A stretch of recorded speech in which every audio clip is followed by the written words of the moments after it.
là rất là quý từ cái lần gieo duyên này của Hồng và công đức rất lớn của thầy, nên là chúng ta sẽ cùng hoan hỉ và tri ân cho cái ơn phúc này mà chúng ta được hưởng tại giai đoạn này nha. Okay, so I'm ready to work. Please, Lama, you can start the words.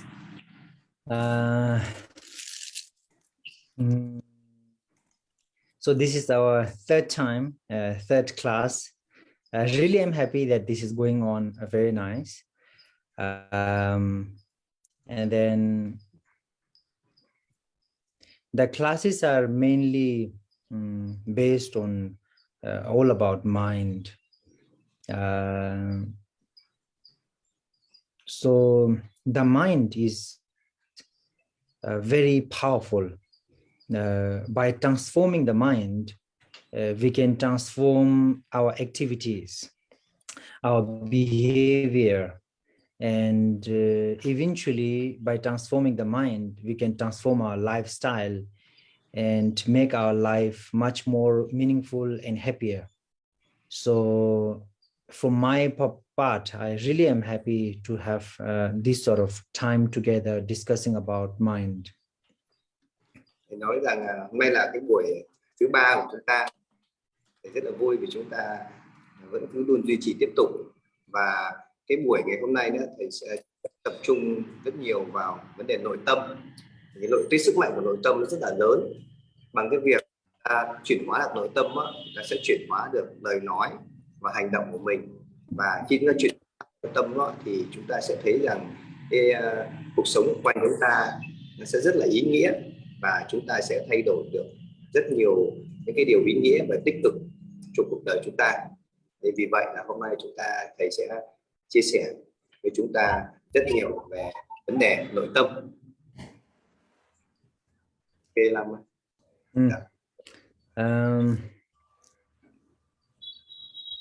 there are a lot of things that you can do if you think that you can do in your mind. Because if you think that you can do in your mind, then even the thing is much more easier. For example, if you're studying something for the examination, and pretty much half of that, whether it's difficult or not, is pretty much depend on how you think. So if you think that whatever you are studying is easy, if you have that sort of setup in your mind that you can do it, then you not only feel that it is easy, but it literally become easier for you just by thinking and having this attitude that it is easier. Because a lot of our, even the physical reaction, not only the mental, but even the physical reaction very much depend, or physical actions or physical capabilities very much depend on the mind. Thầy nói rằng là khi các bạn trong suy nghĩ các bạn đó, bạn nghĩ rằng bạn có thể làm được một điều gì đó thì bạn sẽ làm được nó đều từ suy nghĩ mà ra.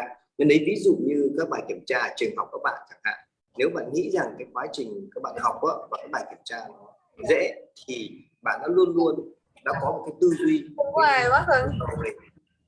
là mình đã làm được rồi.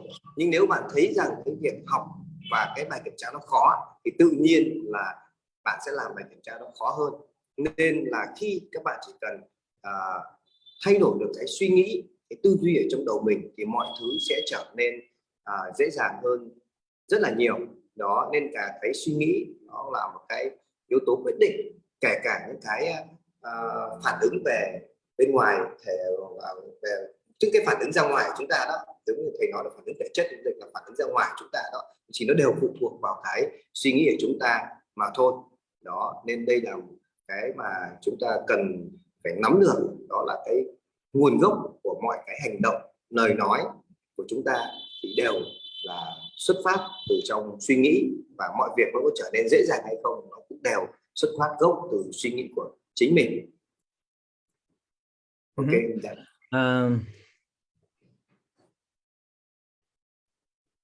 We will divide this class into maybe two, three parts. First, I will explain what anger is. Then I'll explain about how to get rid of anger in basically two ways. I'll mention few points, and then of course we'll try to have a bit more question and answer time for this time. So first,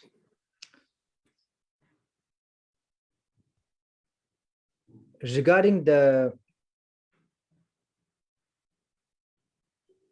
anger, it's not something that everybody is unaware of. You know, we all have experienced anger in some ways.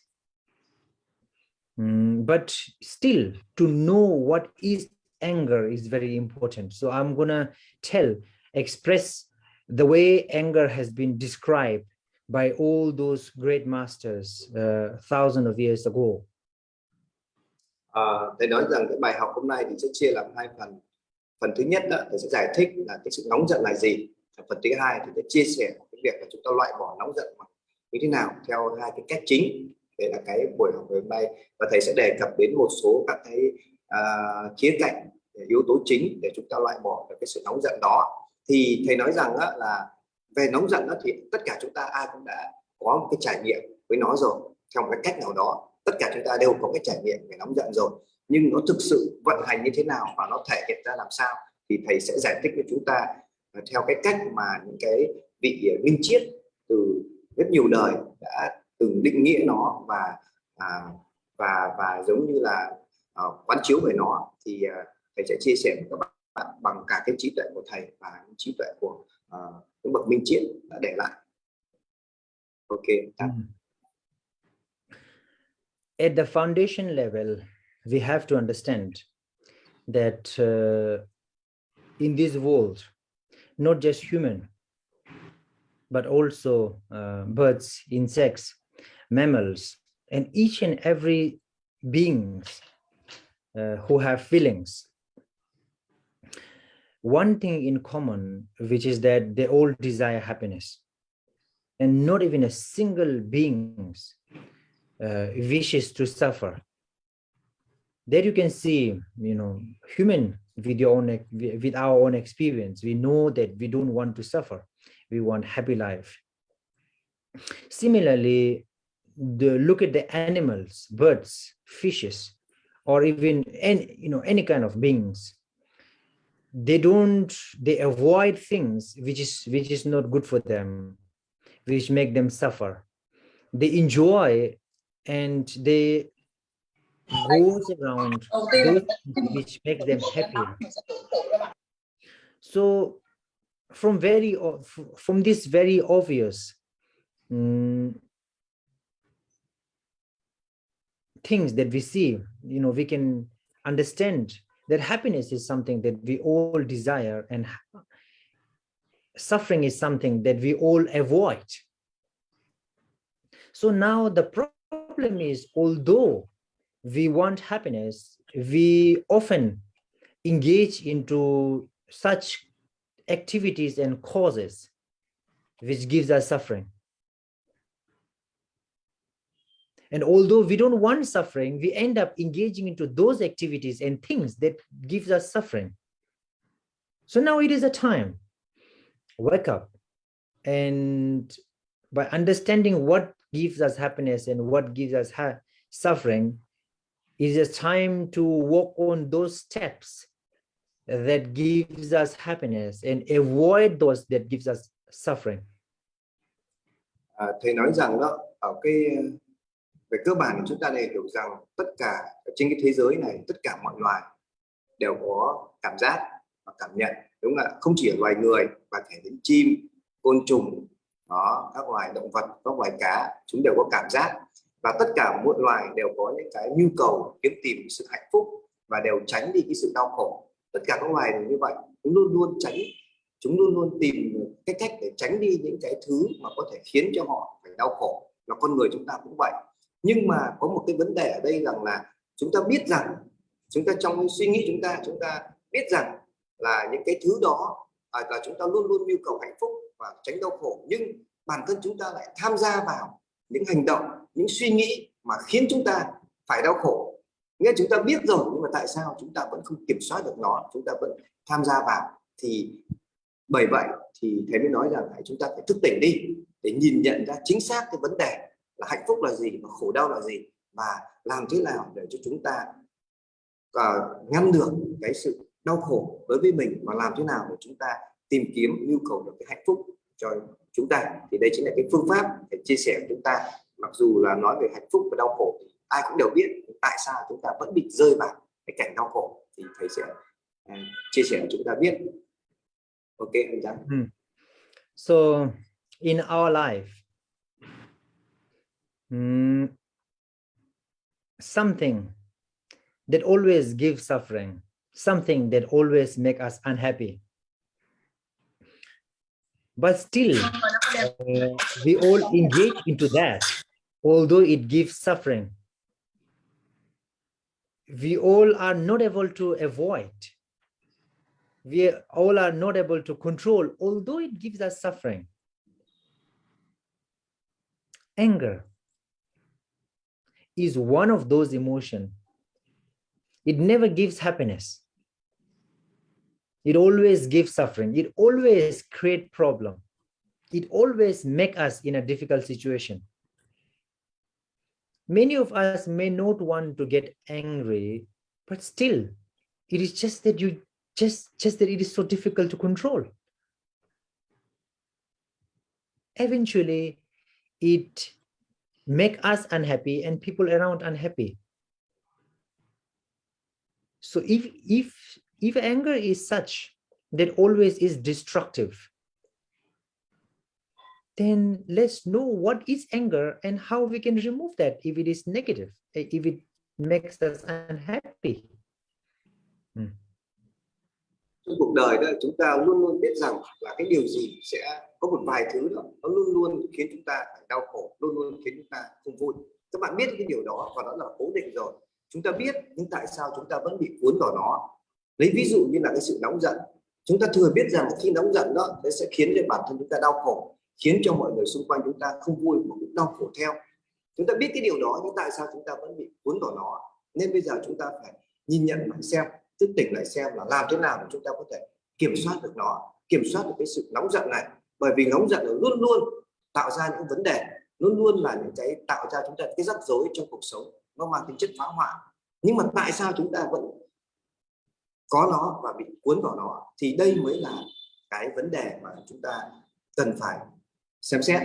Đó nên là cái rốt cuộc đó, thì cái cuộc đời của chúng ta và cái cuộc sống của chúng ta sẽ luôn luôn phải bị đau khổ chỉ vì cái nóng giận này. Vậy thì làm thế nào để chúng ta có thể kiểm soát và loại bỏ nó đây? Thì thầy sẽ chia sẻ. Ok.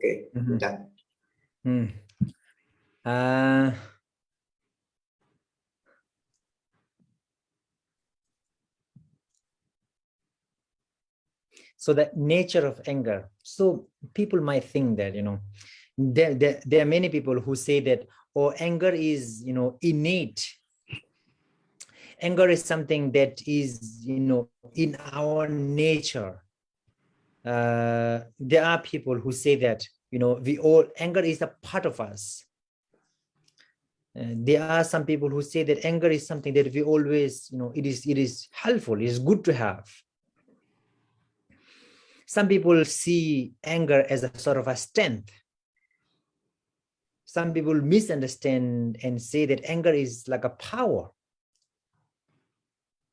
that people need in a life. These are all mistaken. And this misunderstanding doesn't matter how it's been develop in the mind of people. But if you know the nature of mind and nature of anger, then it is a lot easier to understand that, anger is not a part of us. It's not our nature.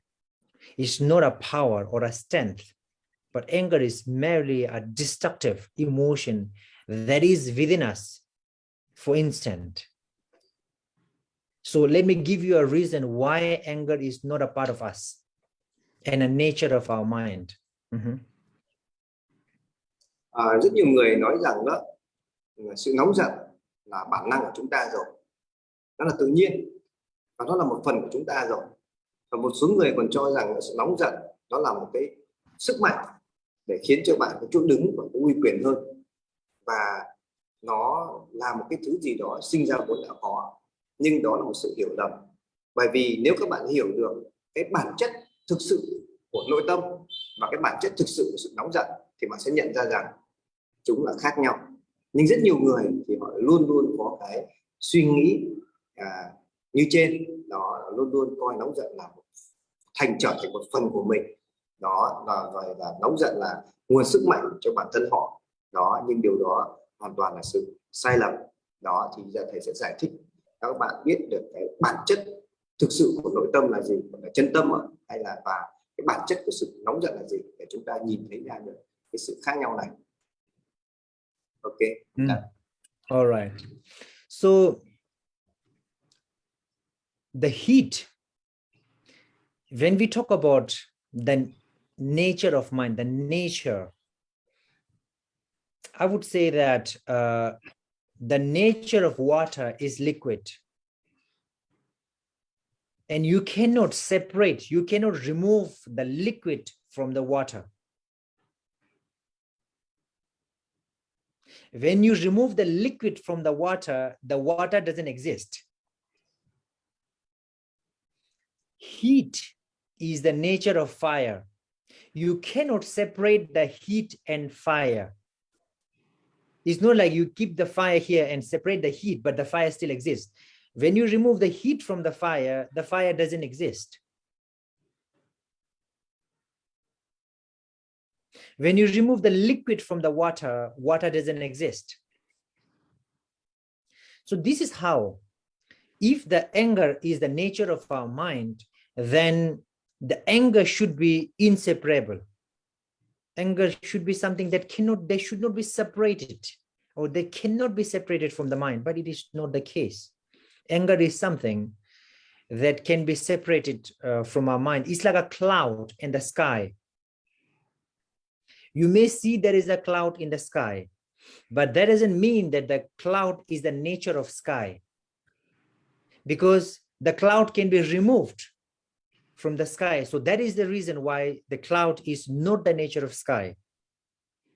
So similarly, anger is not our nature. So anger is something that can be removed from our mind. Về cái bản chất thì thầy giải thích như này, ví dụ như là cái hơi nóng đó, hơi nóng nó nằm ở trong lửa thì bạn sẽ không thể loại bỏ đi cái hơi nóng khỏi lửa, vì nếu bạn loại bỏ đi cái hơi nóng từ trong lửa thì lửa sẽ không tồn tại nữa. Và nước cũng vậy, cái chất lỏng là sao, cái khí lỏng là của nước, nên nếu bạn loại bỏ đi cái khí lỏng trong nước thì nước sẽ không tồn tại nữa. Thì đấy mới là cái bản chất. Còn cái sự mà chúng ta nói rằng là nóng giận là một phần bản chất của chân tâm, nội tâm chúng ta, thì lấy ví dụ như là các bạn nhìn thấy mây ở trên bầu trời đó, thì đám mây đó không phải là bản chất của bầu trời. Bởi vì sao ạ? Đám mây đó có thể bị loại bỏ đi, nên mây không phải là bản chất ở trên bầu trời. Thì cái sự nóng giận cũng vậy, nó sẽ không phải là cái bản chất, nó không phải là một phần trong cái nội tâm của chúng ta, nó hoàn toàn có thể loại bỏ được đi. Nên các bạn phải cần có một cái sự phân biệt này, thế nào là bản chất và thế nào là không phải là bản chất đã. Trong cái ví dụ về bản chất của hơi sức nóng trong lửa, đúng không ạ, chất lỏng trong nước đó, thì cái đó không thể tách ra được. Nhưng về mây ở trên trời thì có thể tách ra được, thì loại bỏ đi được, thì cái nóng giận nó cũng sẽ như đám mây đấy, nó sẽ được tách ra khỏi cái chân tâm của chúng ta.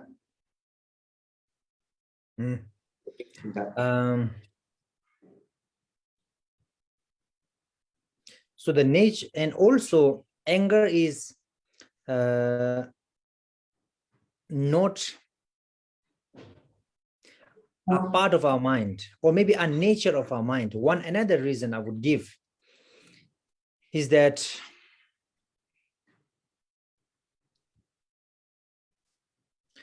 when generally this research has been done recently, and to check if the nature of small children are compassionate, or the nature of children are violent.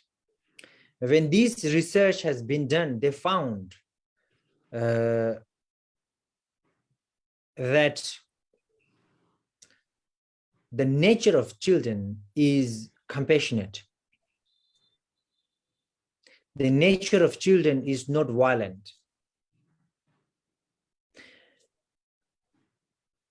As far as I can recall, this experiment has been done with a lot of kids, and to show by showing them different pictures of, they are like, to let them see there are some other kids who are helping others and some other kids who are literally hurting others, and kids shows much more joys, and they enjoy to see others helping each other, but they don't like and they don't appreciate when they see others hurting each other.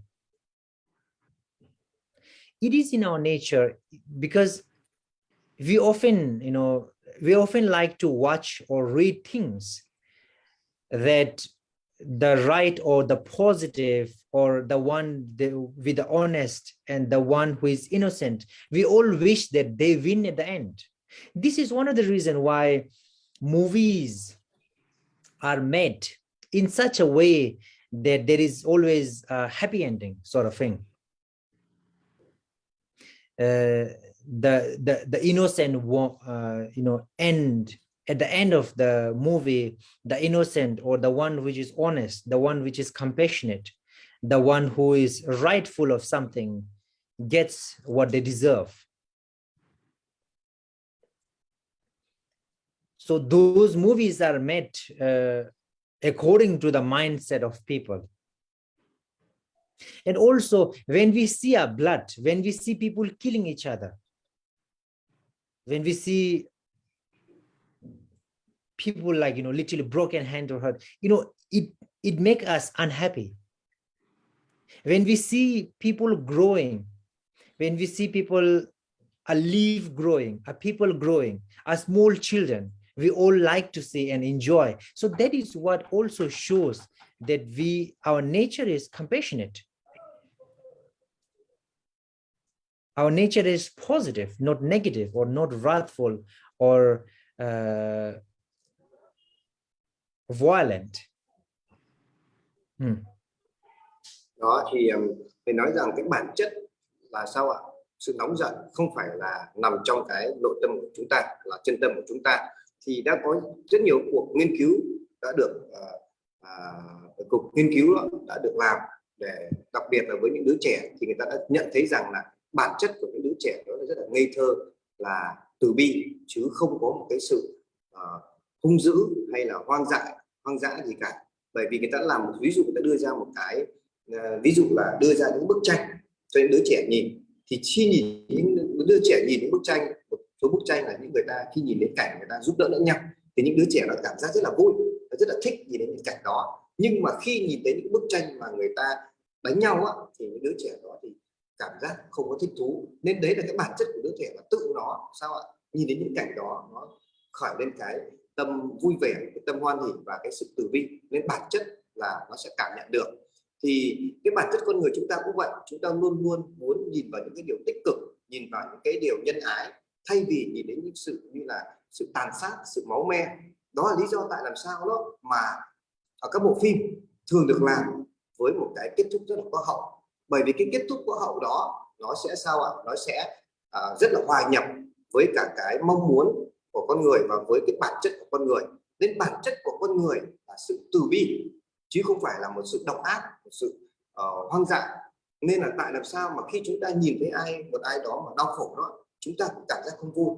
có đúng không ạ? Khi các bạn nhìn thấy ai đó đau khổ thì chúng ta cũng cảm giác không vui, đó mới là cái bản chất của chúng ta đó. Còn khi chúng ta nhìn thấy ai đó mà hành động độc ác đó, thì chúng ta sẽ cảm giác là không vui, thì đó là cái bản chất của chúng ta. Đấy mới là cái bản chất thực sự đấy. Từ các bức nghiên cứu, từ các bộ phim hay từ chính cái cảm nhận của chúng ta đều nói lên rằng cái bản chất của con người là sự từ bi, lòng nhân ái đó, compassionate đó. Thì các bạn, đấy là cái điều mà thầy muốn lấy cái ví dụ từ những đứa trẻ, những bộ phim để cho chúng ta thấy được cái bản chất của con người là sự từ bi.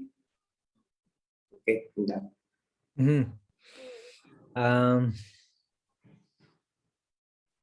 so then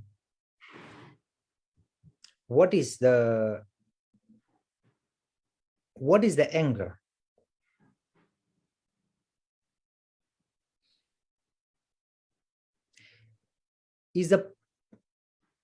Is a mental consciousness.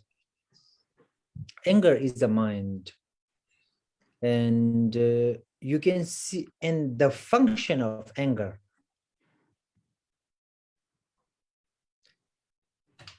then the nature of anger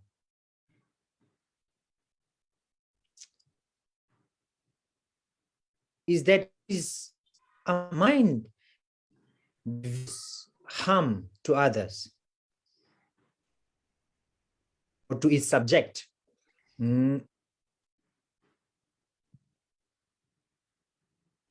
the function, or maybe, you know, generally I explain like anger has two phases. The first phase of anger is that it wish to harm other.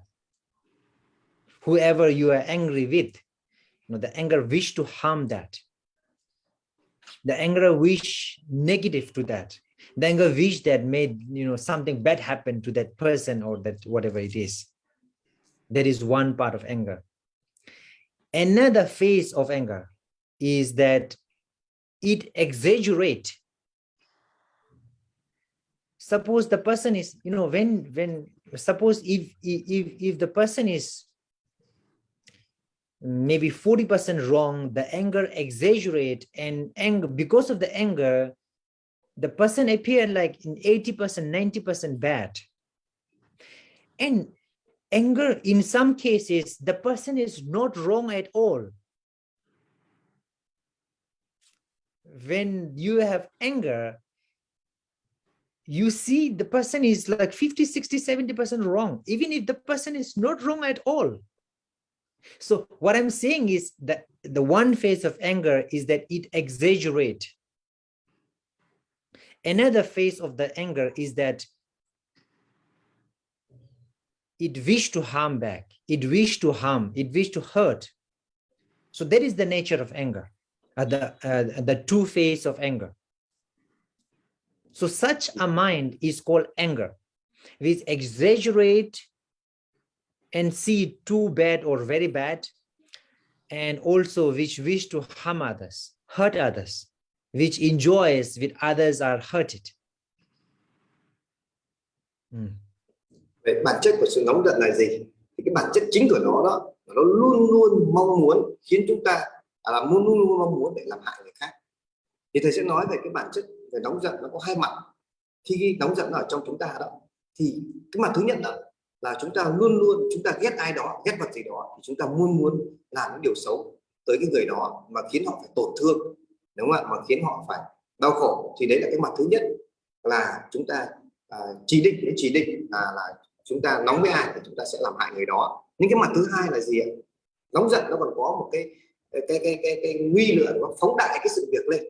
Cứ rằng là khi chúng ta có nóng giận đấy, thì rõ ràng cái người đối phương của chúng ta họ không hoàn toàn sai đâu, nhưng chúng ta chỉ nhìn thấy là gần như là 70-80% cái vấn đề xấu của người ta, và nó phóng đại lên. Mà khi chúng ta nóng giận, nó sẽ phóng đại lên cái sai của người ta.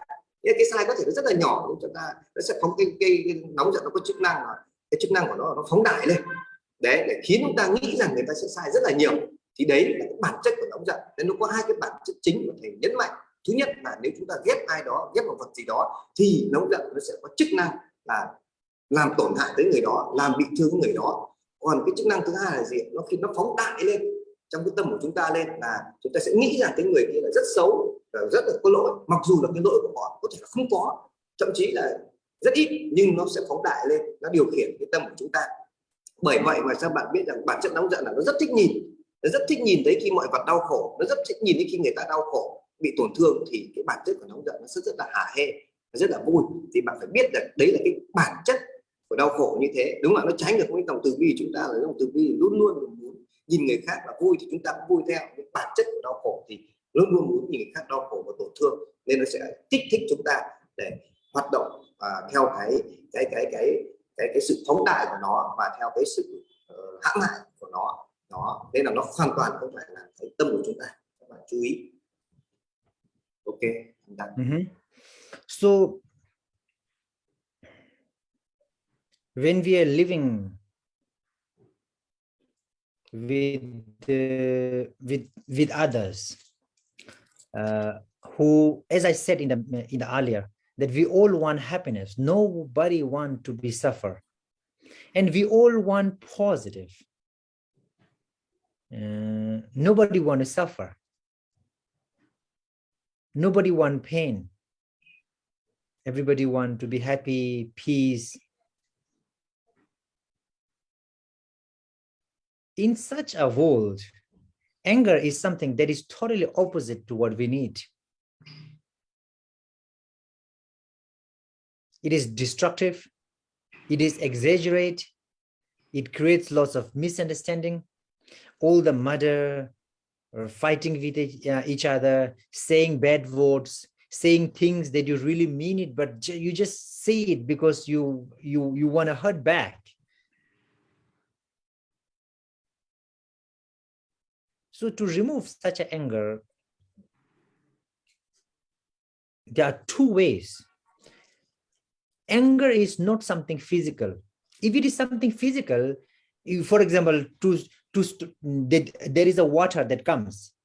To avoid the water, maybe we can put some fence or put something to block a foam. You need a foam. To avoid a foam, like a water, we need something that has a foam, like a barrier or whatever it is. But to block or to avoid or to stop something which don't have foam, like a mind, like anger, like an emotion, we have to use certain things. Foam can be avoided by foam. The mind should be avoided by the mind. So anger is something that need mental therapy to reduce and to eliminate. Thì như cái phần đầu đó thầy đã nói là tất cả mọi vạn vật đều luôn luôn nhu cầu với sự hạnh phúc, mà tránh đi cái sự đau khổ. Và chúng ta luôn luôn mong muốn những cái điều tốt đẹp đến với chúng ta, những điều tích cực. Nhưng nóng giận thì nó hoàn toàn ngược lại, nó 100% hoàn toàn ngược lại. Với cái mong muốn của chúng ta đó, nó luôn luôn khiến chúng ta phải đau khổ, phải tổn thương, nó phá hoại đi mọi thứ, nó khiến nó phóng đại mọi thứ lên, nó khiến chúng ta không kiểm soát được. Có thể chúng ta sẽ nói xấu lẫn nhau, đúng không? Chúng ta cãi lại mẹ chúng ta có thể cãi lại thầy cô bạn bè chúng ta. Đó thì cái điều đó là cái mà cái nóng giận nó vận hành đó, nó sẽ khiến cho chúng ta mất đi kiểm soát. Mặc dù đôi khi chúng ta nói ra những cái lời mà chúng ta không thực sự nghĩ là như thế đâu, nhưng để thỏa đi cái cơn tức giận đó, chúng ta sẽ nói nó ra để chỉ với mục đích là làm tổn thương người bên kia, để chúng ta hả hê. Thì cái này nó giống như là nóng giận, nó như là cái người kẻ châm chọc vào đó. Đấy, thì bây giờ làm thế nào để ngăn chặn được nó đây? Thì với những thứ nó có hình dạng ấy, ví dụ như nước khi nó chảy tới chẳng hạn, thì chúng ta có thể xây cái tường, đúng không ạ, để chúng ta ngăn nước lại. Có nghĩa rằng là sao? Tất cả những thứ hình dạng thì chúng ta có thể dùng hình dạng để chúng ta ngăn nó lại. Nhưng nóng giận nó lại là một thứ không có hình dạng gì cả, nên chúng ta không thể dùng bất kể cái gì có hình dạng để ngăn nóng giận. Mà thầy nói rằng sao? Có hình dạng thì dùng hình dạng ngăn, còn không có hình dạng, đúng không ạ, thì chúng ta phải ngăn bằng thứ không có hình dạng. Đặc biệt đó là phải ngăn bằng chính cái nội tâm của chúng ta. Cái thứ nó thuộc về phạm trù nội tâm thì chúng ta phải ngăn bằng chính cái nội tâm của chúng ta. Thì đấy là cái cách thầy nói với chúng ta tạm, để chúng ta nắm bắt được cái sự vận hành và cái hình dạng của nóng giận, để chúng ta tìm ra được cái cốt lõi là chúng ta phải dùng nội tâm để chúng ta ngăn chặn đó, chứ không phải như chúng ta chặn nước, đúng không ạ? Ok, anh chặn. And the ways to avoid the anger and to reduce and eventually to eliminate. Generally, there are many ways and then many practices and points that one can practice. But I can summarize in 2 points.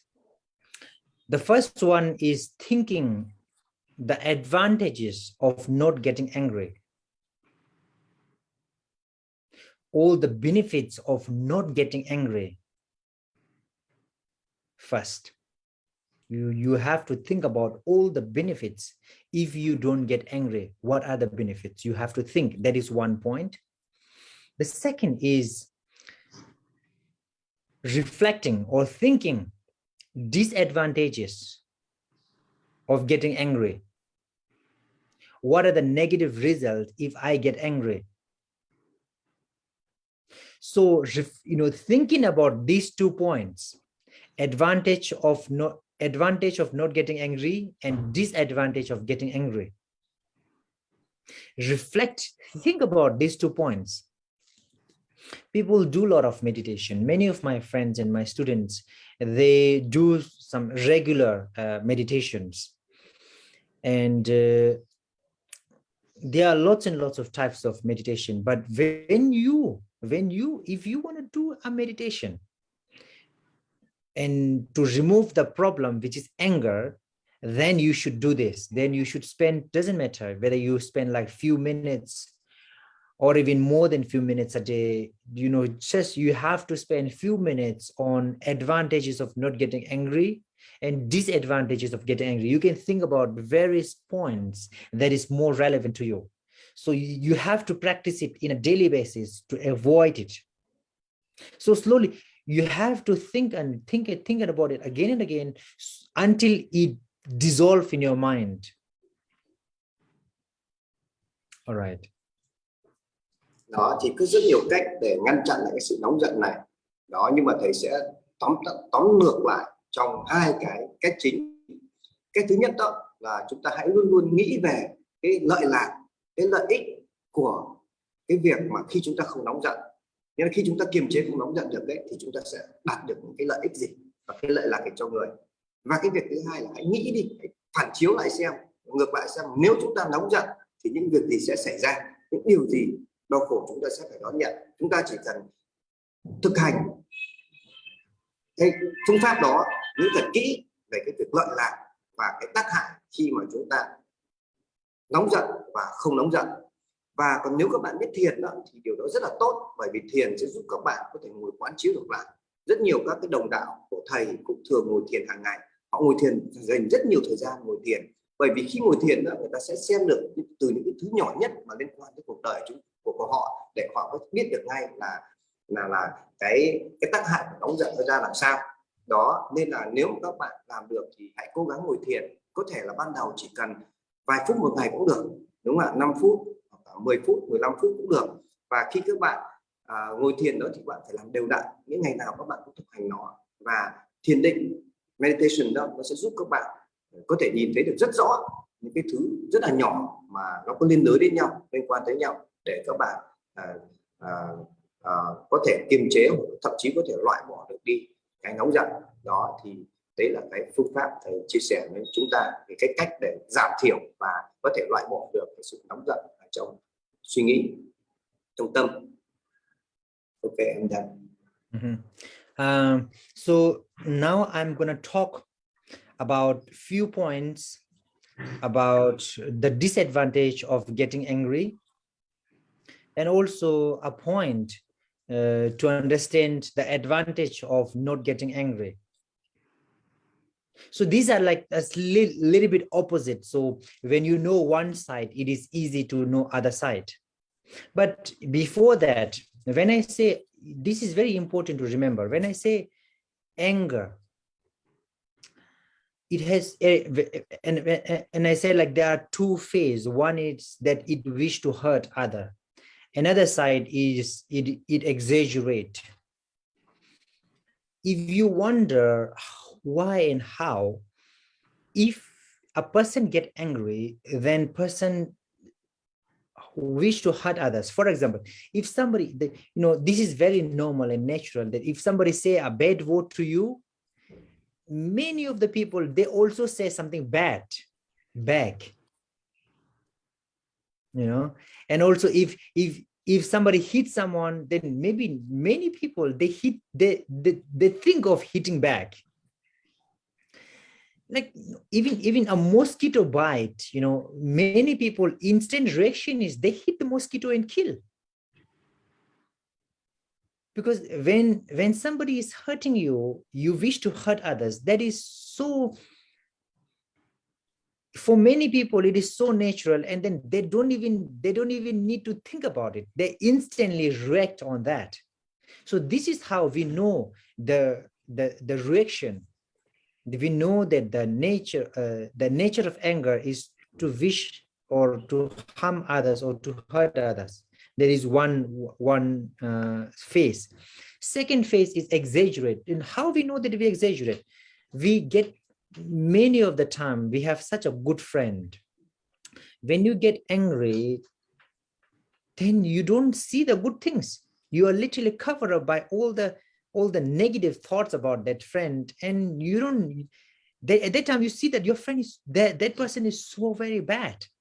But if you sleep for 2-3 hours, if you watch a movie or do something in between, then if you think about that person, then you don't see that as bad as you saw it before. The first moment you get angry, you see the person 90% bad. But when you sleep and wake up and think about that person again, then not 90%, it is only like 50-60%. So that is the reason. That's how we know that the anger is exaggerate so much. It's make it too much. The thing is this small, and when you get angry, you make it like mountain. Exaggeration. Đó thì cái việc mà để chúng ta quán chiếu để xem được cái việc lợi ích và tác hại của nóng giận là gì đó thì nó rất là đơn giản. Nó là hai cái thứ đối lập với nhau mà, nên nếu chúng ta chỉ cần tìm được ra một mặt thì cái mặt kia nó sẽ tìm ra rất là dễ dàng. Nghĩa là tìm được ra cái sự lợi ích của việc không nóng giận đấy, tự chúng ta sẽ tìm được ra cái tác hại của việc nóng giận là gì. Thì nó có hai mặt. Mặt thứ nhất là luôn luôn phản ứng một cách tự nhiên để muốn làm hại, làm tổn thương người khác. Và thứ hai là phóng đại. Thì ví dụ như là khi một ai đó mà bị nói xấu hoặc là bị chửi ấy, thì chúng ta ngay lập tức sẽ nghĩ ngay trong đầu chúng ta cái việc phản ứng lại ngay là sẽ chửi lại. Còn ai đó bị đánh ấy, chúng ta bị ai đó đánh thì ngay lập tức chúng ta cái nóng giận nó khiển chúng ta để chúng ta làm sao ạ, ngay lúc đó chỉ muốn đánh lại thôi. Lấy đơn giản như khi con muỗi đốt chúng ta đó, nó đau mà cũng lại chúng ta nghĩ ngay việc không cần suy nghĩ gì, giơ tay lại đập chết nó ngay, giết nó ngay, bởi vì đó là cái phản xạ rất là tự nhiên. Thì đấy đó chính là cái bản chất của nóng giận, nó điều khiển đến chúng ta. Còn về cái mặt thứ hai là cái mặt phóng đại như thế nào, nói rằng là khi bạn có một người bạn tốt, nhưng khi mà giận dỗi nhau á, thì bạn sẽ loại bỏ đi tất cả những cái mặt tốt của người đó mà chỉ chăm nhìn vào cái mặt xấu thôi. Tự nhiên bạn nhìn đến người này sao lại xấu xa thế, 90% là họ thấy anh ta là xấu xa, không nhìn thấy bất kể cái gì đẹp từ anh ta cả. Nhưng nếu mà bạn chỉ cần đi ngủ 2-3 tiếng hoặc là bạn xem một bộ phim ấy, thì tự nhiên lúc bạn tỉnh lại ấy, bạn đánh giá người ta sẽ không như thế nữa. Lúc nãy thì thấy người ta 90% là xấu, bây giờ chỉ thấy còn có 50-60% thôi. Thì đấy là cái mặt phóng đại của cái sự nóng giận. Nên là thay vì chúng ta phản ứng ngay cái đánh giá lại, thì khuyên là chúng ta hãy thử đi ngủ giấc đi, hoặc là đi xem một bộ phim đi, tí là chúng ta sẽ có cái đánh giá khác biệt ngay. Nên cái sự phóng đại nóng giận đôi khi nó rất là bé thôi, nhưng mà có thể bạn phóng đại to thành một núi đấy. Đấy là cái bản chất của nóng giận, là nó tác lại như kiểu nó bơm vào, chúng ta hay gọi là bơm. Chúng ta đang nói là bị nó bơm vào, cái làm cho chúng ta bị đánh giá nó phóng đại, nó lầm đi nhé. Thì cái bản chất của nóng giận là như thế, thì các bạn có thể ghi lại. Chị Hồng ơi, chị giới thiệu em 1-2 câu, em lấy cái sạc nhé, không em hết đi. Vâng. Ok, em đang. So when I said 2 points, the first point is thinking advantages of not getting angry. One of the very, very important is that if you ask yourself what kind of partner you want, what kind of friend you want, what kind of parent you want, what kind of children you want, everybody thinks and feel that I want doesn't matter whether it's a friend or a partner or a parents, children, you all need one thing in common. That is, you need a friend who is kind. You need a, it doesn't matter whether it's a friend or any parent, children, colleague, or whatever. You need that who is kindness. You need compassionate. You need understanding. You need someone who is honest, someone who is not selfish.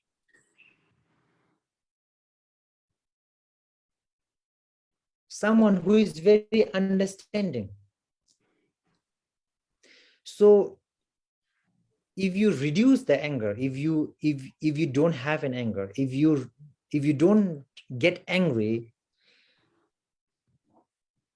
you literally become such a person who everybody wants to have as a friend, who wish to see such things in the mother, in the father, in the children, in the colleague. Nobody wants a father who is very angry, who gets angry so easily. Nobody wants a friend who gets angry so easily. Nobody wants a daughter who gets angry easily. Nobody wants a colleague which gets so angry. So advantage of angry is that if you don't get angry, then you literally become someone who everybody want to have as a daughter, as a friend, as a colleague, as a mother, as a children. So you literally become that. Dạ. Bây giờ thì thầy nói đến một cái điểm đầu tiên là thầy phân tích những cái điểm chính về cái lợi ích của cái việc mà chúng ta không nóng giận. Một cái điểm đầu tiên, các bạn hãy tự đặt một cái câu hỏi là mình muốn có bố mẹ như thế nào, mình muốn có vợ chồng như thế nào, mình muốn có bạn bè đồng nghiệp như thế nào, mình muốn có con cái như thế nào.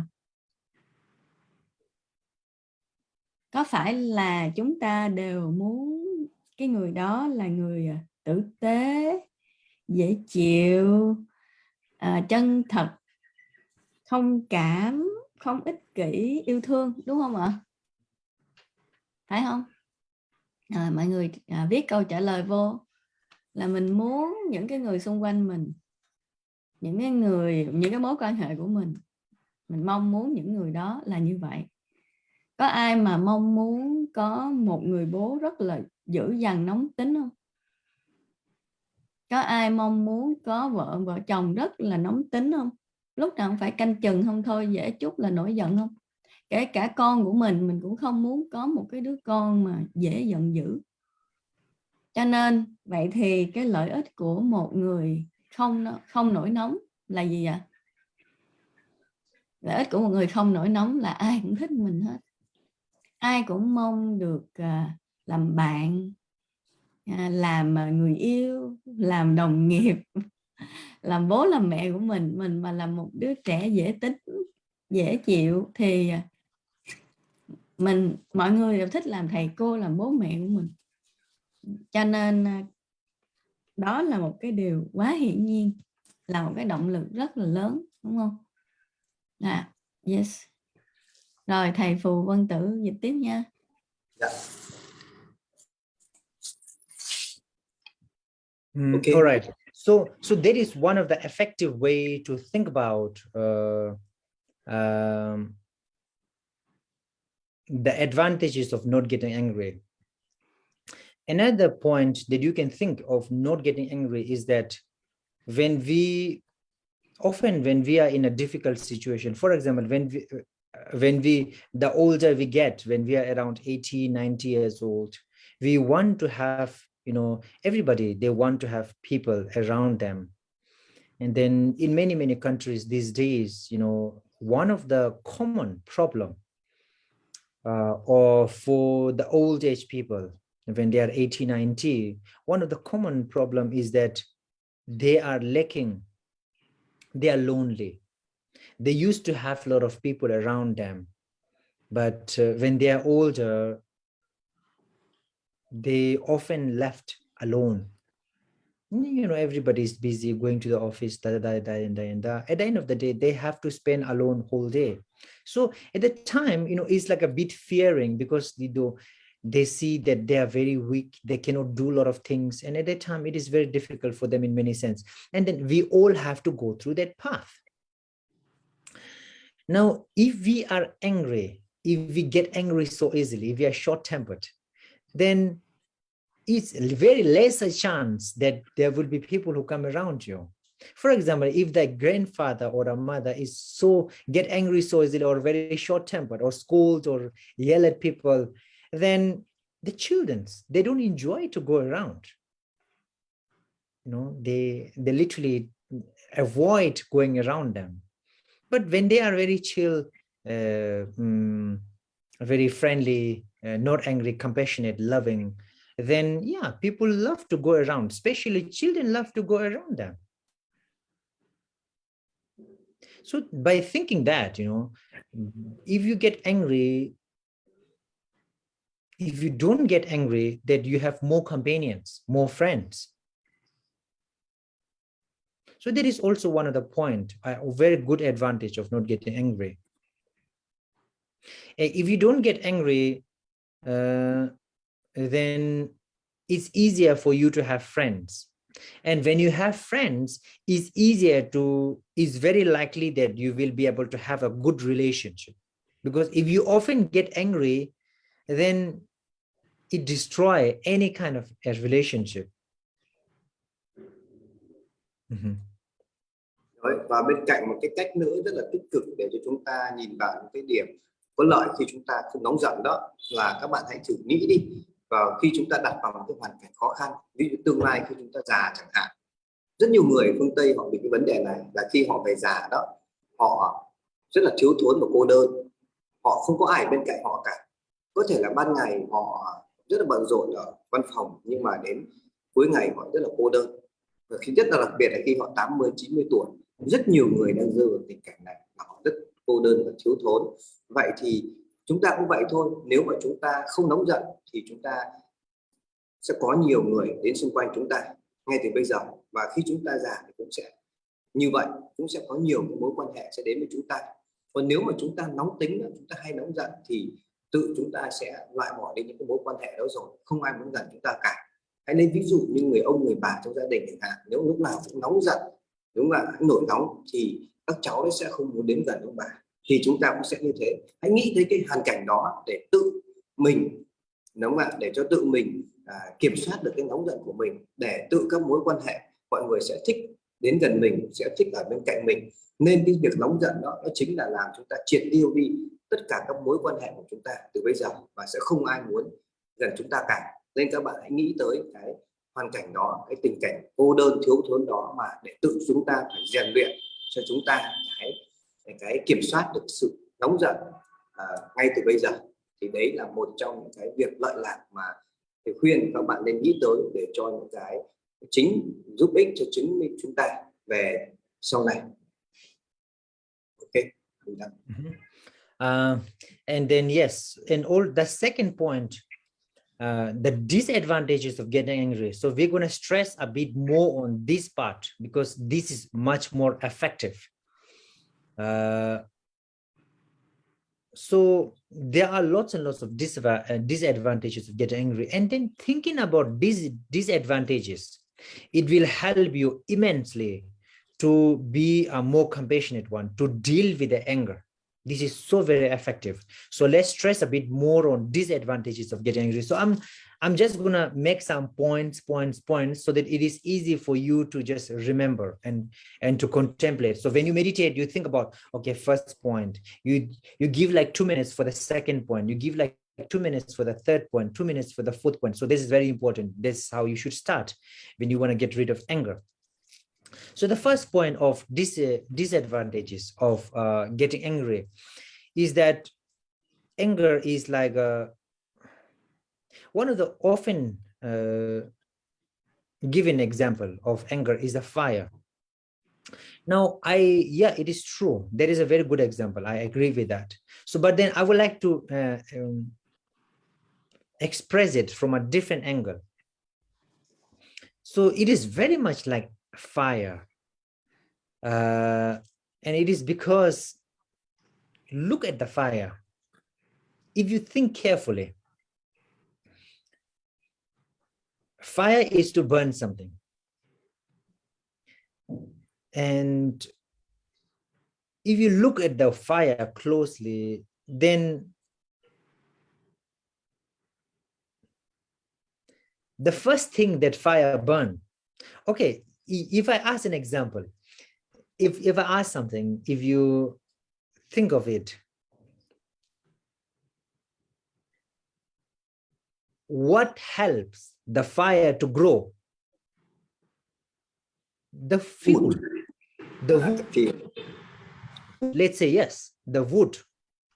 So the wood, the fire to grow. So the wood is like a mother. Wood is what helps the fire to grow. But here the problem is, what fire does to the to the wood? The fire burn the wood that helps to grow. It's more like, yeah. So the thing that help you to grow, you're burning that. You're destroying the thing that help you to grow. Anger is so real. Anger grows from us. Kill us. And it destroys us. Anger destroys the thing or the person from where it grows.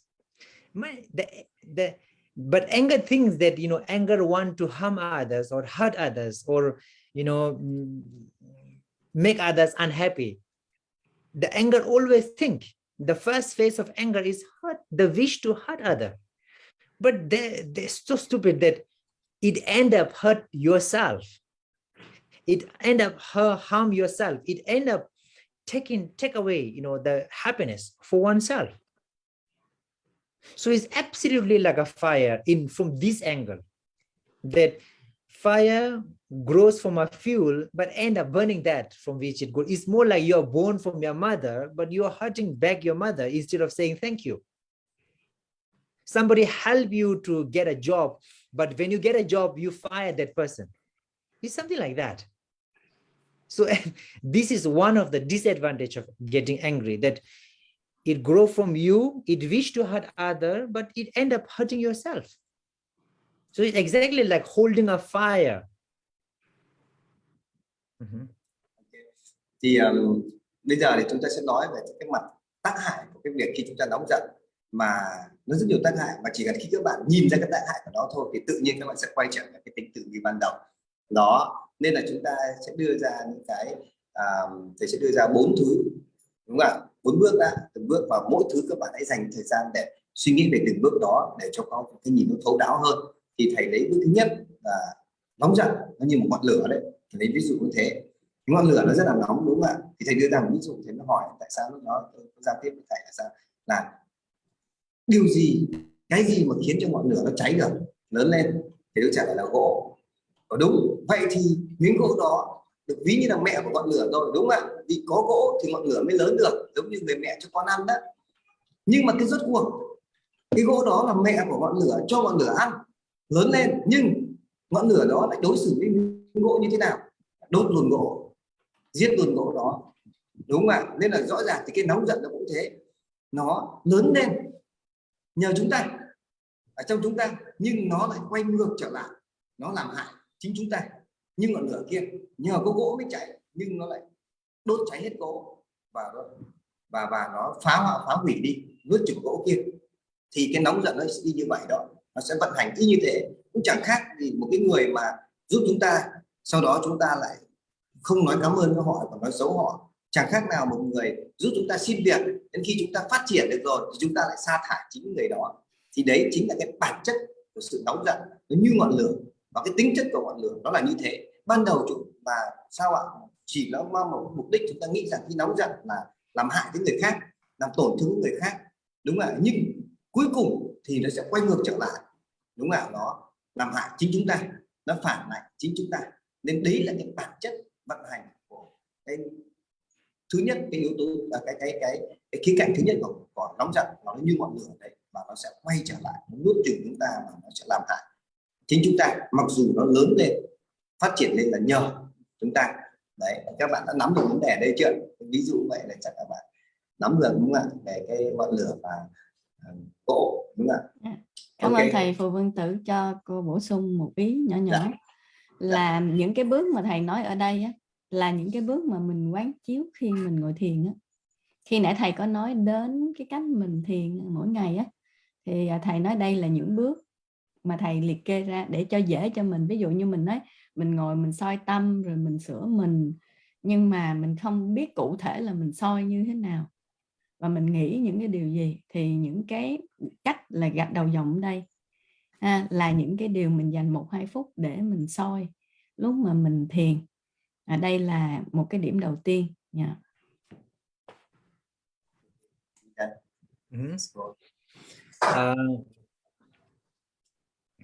Anger, one of the disadvantages of getting anger is that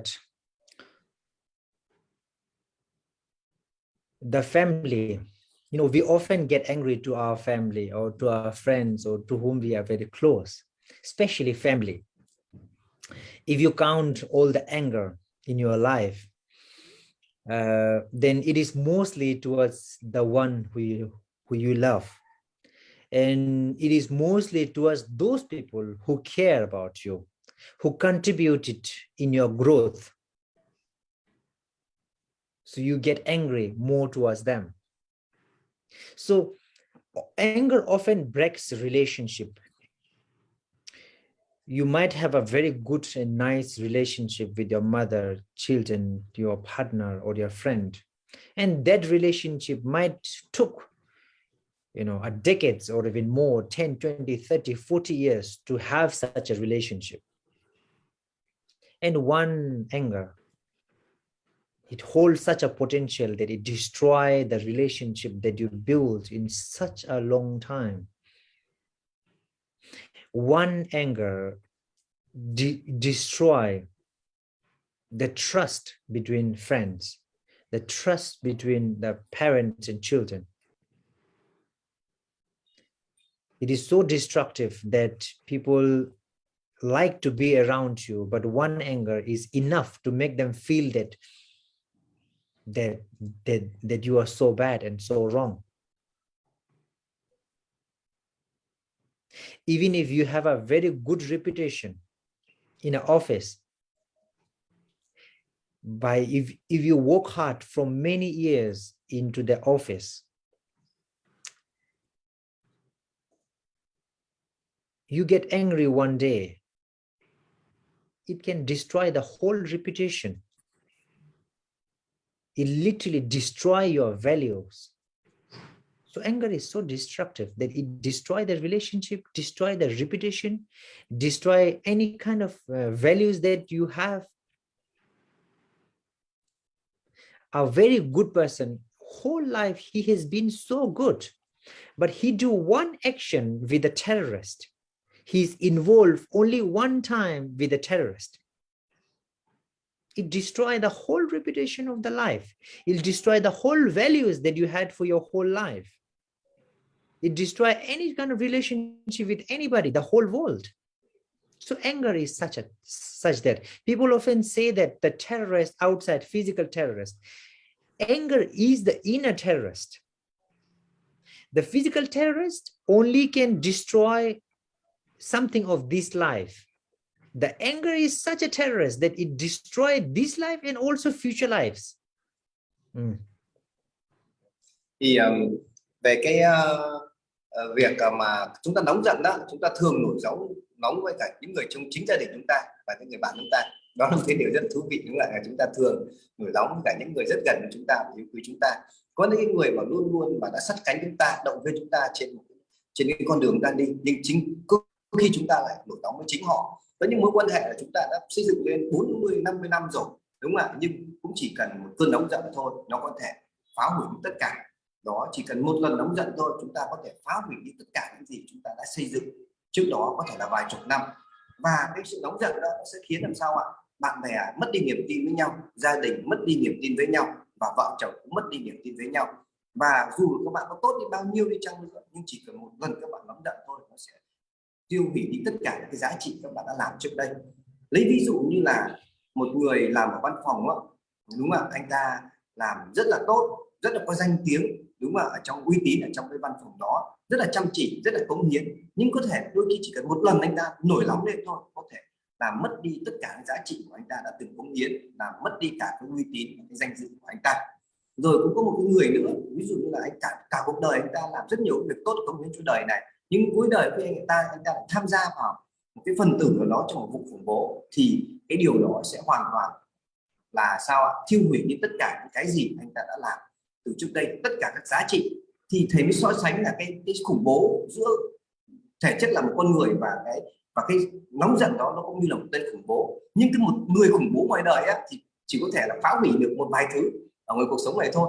Nhưng mà sự nóng giận đó nó như một tên khủng bố đó, nhưng cái tên khủng bố này nó có thể phá hủy tất cả mọi thứ hiện tại của bạn, và thậm chí cho cả tương lai nữa, các bạn sẽ bị phá hủy hết. Nên thầy lấy ví dụ là cái nóng giận đó nó như là một cái tên khủng bố đó, nên là các bạn nó còn nguy hiểm hơn cả cái tên khủng bố ở ngoài đời, nên chúng ta cần chú ý ở cái vấn đề này. Okay. One of the disadvantages of getting angry is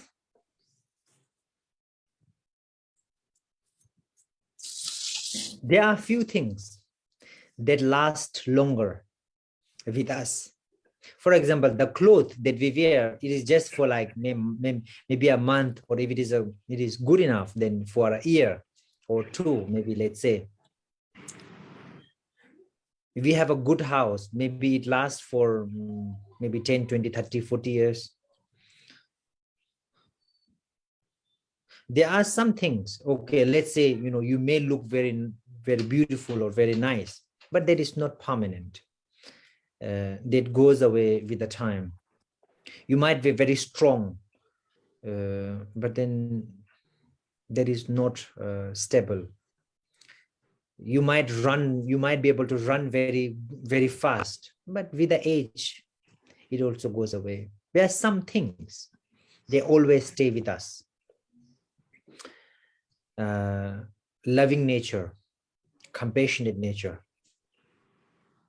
and also intelligent and smartness, that stays, a good analytical capabilities, ability to make good decision, intellectual capabilities, those also stay for a long time. Those are permanent, almost permanent. They stay with the person pretty much whole life. Of course, with the age, you might get sometimes a bit better or a bit weaker, but then still, these are always with you. If a person is intelligent, then a person is intelligent pretty much for the whole life. Person is compassionate, a person is compassionate for the whole life. So these are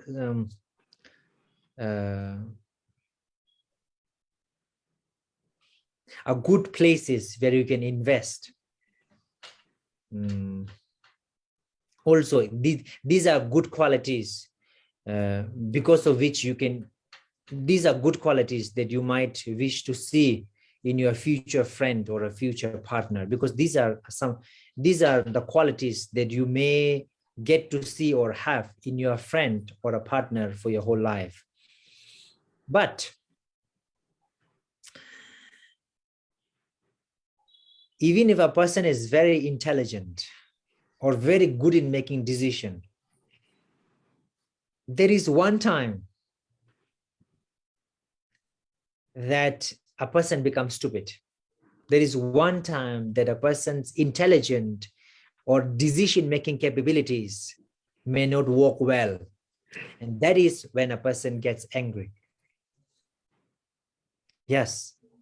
When a person gets angry, doesn't matter how smart the person is, doesn't matter how intelligent the person is, doesn't matter how good the person is in making decisions. When he or she is angry, then the anger make the person stupid for that duration. If a person is holding such certain anger for 1 day, 2 days, the person become much stupid. Often some very smart people, they make a very stupid decision out of such emotion like anger.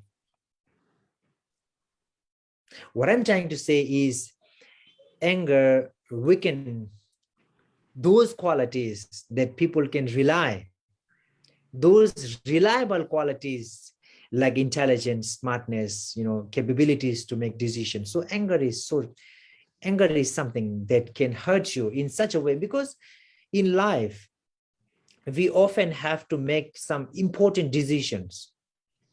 So many of the time, such important decision we have to make when we have some emotion like anger.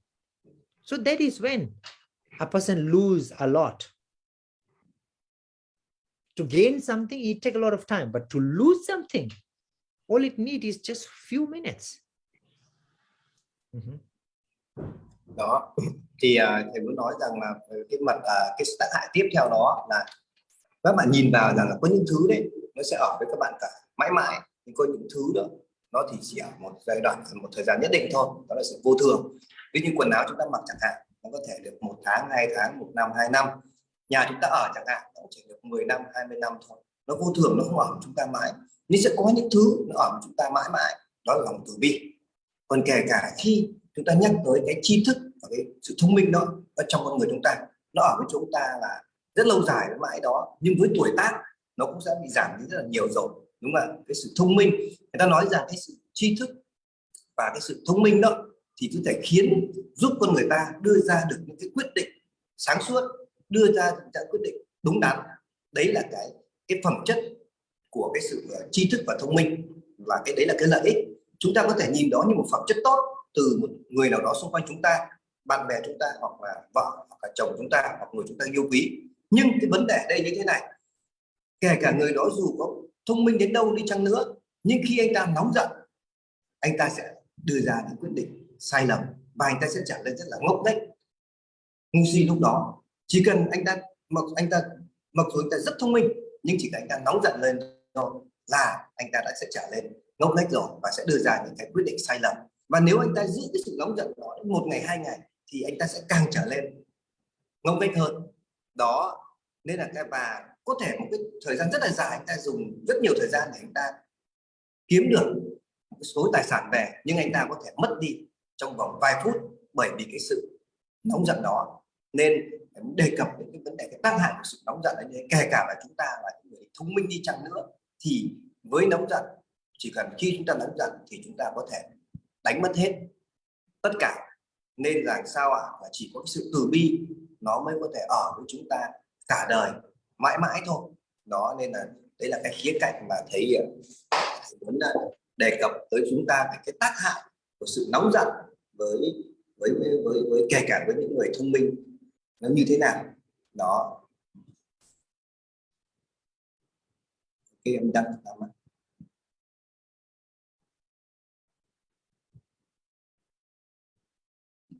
Another disadvantage of getting anger is that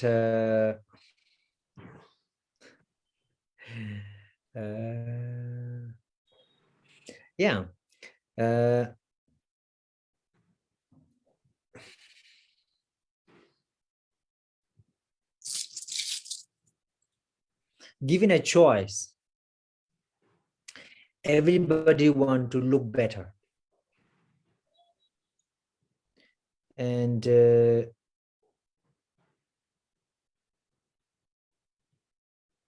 there are at least, for everybody in this world, there are at least 100 people in this world who like your facial expression, or who like you, who maybe, let's say, who like your gesture or physical appearance, like facial appearance.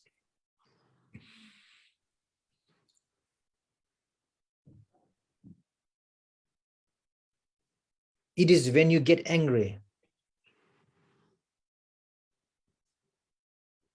that even they don't like. There might be a lot of people who like you, who like your physical facial look. But when you get angry,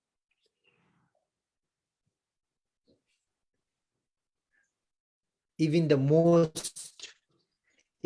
person who love you the most may not like. What I'm trying to say here is that in the text, in one of the wonderful texts composed by one great Indian master, maybe around more than 1,500 years back, around that maybe,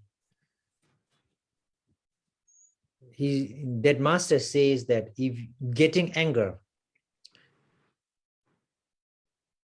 if you get angry, even in the future lives, you're born as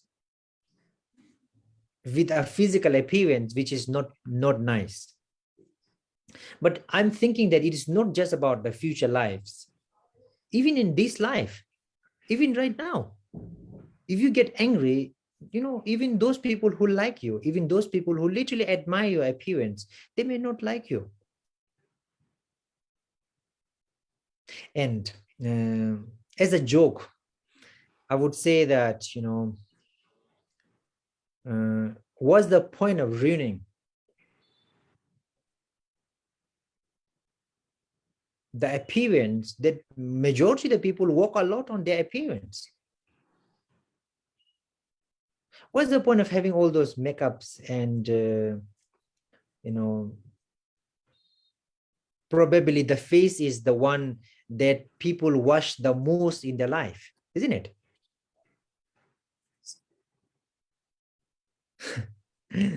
It is the anger that goes against that. Đó thì thầy cái cạnh một cái tác hại nữa mà thầy muốn đề cập đến là các bạn hãy xem nó là cái sự lựa chọn nhé, là chúng ta luôn luôn có một cái ngoại hình đẹp, đúng là chúng ta luôn luôn muốn được là chúng ta nhìn rất là dễ mến, nhưng khi chúng ta nóng giận thì nó sẽ không như thế đâu. Có thể rằng bình thường đó một ai đó rất thích cái khuôn mặt, cái nét mặt của bạn này, cái dáng điệu của bạn này và các cái cử chỉ của bạn, nhưng khi bạn nóng giận đó người ta sẽ không thích nữa. Mặc dù người ta rất là yêu thích bạn hàng ngày, nhưng chỉ cần khi bạn nóng giận lên thôi, tự nhiên người ta sẽ không cảm thấy yêu thích các bạn nữa. Thì đó là cái tác hại của sự nóng giận. Thì có một người thầy đã từng nói với thầy rằng là cái đây khoảng 20 năm đó, là kể cả nếu bạn nóng giận thì có cái nghiệp đấy là đến kiếp sau bạn sinh ra thì bạn sẽ nhìn rất là xấu xí. Nhưng mà thầy nói rằng là không chỉ nói đến kiếp sau rồi, ngay tại bây giờ, ngay tại kiếp này, ngay tại bây giờ, nếu bạn nóng giận lên thôi bạn sẽ nhìn rất là xấu xí. Và chúng ta thường thấy đấy là sao, là ai ở trong cuộc đời này cũng đều rất là muốn là được có cái ngoại hình đẹp. Họ dành rất nhiều thời gian và tiền bạc cho cái việc đó, đúng là cho cái việc make up á, rồi cho những cái việc là da mặt, đúng là để cho một cái cho nhìn mình sáng sủa, nhìn mình đẹp. Nhưng với nóng giận nó sẽ làm hoàn toàn ngược lại như thế. Nên các bạn cần phải chú ý ở đây, nói rằng là ngay ở hiện tại này, người ta yêu quý bạn đi chăng nữa, người ta yêu quý cái ngoại hình của bạn, cử chỉ dáng điệu của bạn, nhưng khi bạn nóng giận là người ta sẽ tự nhiên nó sẽ phản cảm lại với người ta, và bạn sẽ mất đi tất cả những cái công sức của bạn đã chăm sóc cho cái ngoại hình hay là sự yêu quý của người ta cũng sẽ tan biến đi theo bởi cái sự nóng giận đó. Thì đấy là cái sự lựa chọn mà bạn có thể thấy được khi các bạn nóng giận thì nó sẽ tác hại như thế nào.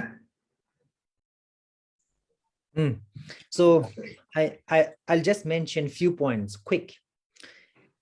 Anger wish to hurt others, but we have to understand by hurting others if people might have done something wrong to you, but if you do wrong to them, you lose your values. And also by hurting others or harming others, You are just feeding another emotion, ego. Like anger is a problem in you. Now, by reacting, by following anger, if you say bad words, you also activate ego. So by trying to solve the one problem, you create two problems. Now you have anger and also ego. Đó, và thầy sẽ tóm được rất nhanh một vài cái ý. Ví dụ như là khi nóng giận lên đó là ai làm điều là cái bản chất của nóng giận là luôn luôn muốn làm tổn hại tới mọi người. Thế khi ai đó mà làm hại bạn, nói xấu bạn, hoặc là làm những điều gì nó sai với bạn, thì ngay lập tức bạn sẽ muốn phản ứng lại y như thế. Thì khi bạn phản ứng như thế là thứ nhất là bạn đã hoàn toàn đã đánh mất đi giá trị của mình rồi. Nhưng cái tác hại thứ hai nữa là khi bạn nóng giận nó nổi lên, thì chính nó cái bản ngã của bạn sẽ tăng lên. Nên là nếu mà bạn bị cuốn theo cái nóng giận thì bạn sẽ bị hai cái tác hại, mất đi hai thứ. Thứ nhất là mất đi cái giá trị con người mình, và cái thứ hai là bạn đã kích hoạt cái bản ngã trong con người mình, nó trỗi dậy rồi. Nên cái việc là nếu chúng ta để cái nóng giận nó kiểm soát, nó cuốn theo, thì chúng ta sẽ bị tổn hại hai cái thứ đó. Đây là điểm thứ nhất thầy nói. People often get angry to the enemy. You have to think carefully. Suppose the enemy hurt you. Maybe your enemy throw a stone to you. So as I said last time, you should not get angry to the stone because it is the enemy. You should not get angry to the hand of enemy because it is the enemy. You should not get angry to that person because it is the anger. So the real enemy is the anger, not the person. The real enemy is the anger. Now, if anger is your enemy, how you can defeat the anger inside that person? By showing love. If you show anger, then the anger will grow up more. The anger is your enemy. So if you want to fight with the anger, you show love, because love is the only way to kill that anger in that person. If you get angry, then you just let the anger grow more. Cái vấn đề tiếp theo thứ hai đây là sao, là chúng ta luôn luôn nổi nóng với cả kẻ thù của chúng ta, với đối thủ của chúng ta, luôn luôn là như vậy. Và nhưng các bạn phải cần xem rằng đối thủ, cái kẻ thù các bạn là ai. Ví dụ buổi trước thầy đưa ra ví dụ một người cầm hòn đá ném vào đầu bạn chẳng hạn, thì cái kẻ thù bạn không phải hòn đá, kẻ thù bạn cũng không phải là cái bàn tay, và kẻ thù bạn cũng không phải là cái anh kia đâu, mà chính là cái sự nóng giận.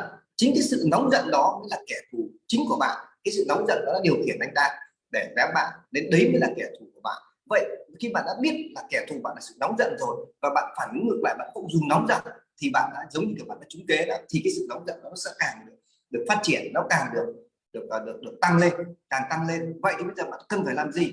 Khi chúng ta đã xác định được cái kẻ thù, cái đối thủ chúng ta là sự nóng giận rồi, thì chúng ta chỉ có một cách, đó rằng là hãy thể hiện ra tình yêu thương. Vì chỉ có tình yêu thương mới là cái thuốc đối trị được lại với cái sự nóng giận mà thôi, chứ không cách nào khác. Nếu không, bạn sẽ chính người cái sự nóng giận nó lớn lên, và kẻ thù chính của bạn, cái gốc của kẻ thù đó chính là sự nóng giận. Bạn cần phải biết cái điều đó và hãy thể hiện ra tình yêu thương để đối chọi lại nó. Đấy là ý thầy muốn nói phần thứ hai này. Ok. So always remember, you are your best friend.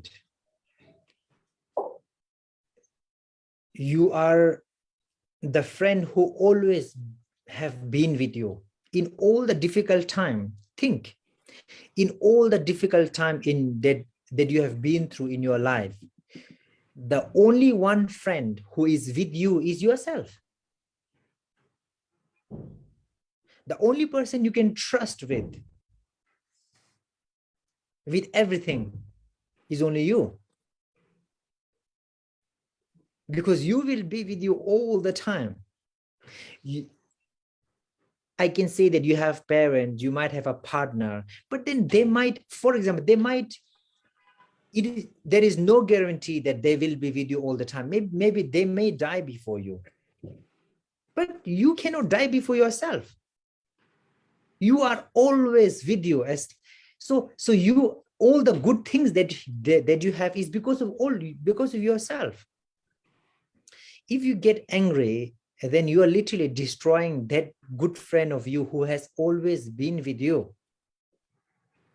And also, all our good things, everything that we enjoy comes from others. The clothes that we wear, the food, I mean, the food that we eat comes from others. Many others work hard so that we have a good food. Many others work hard so that we have a good clothes. Many others work hard so that we have a place to stay. We have a car. All the facilities that we have comes from a lot of others' effort. So in return, we can at least be kind to others, whoever they are. Many people that we don't even know, but they always have been doing everything for us. So in return, we can at least be kind to ourselves, who has been the best friend, and to others, regardless of who they are.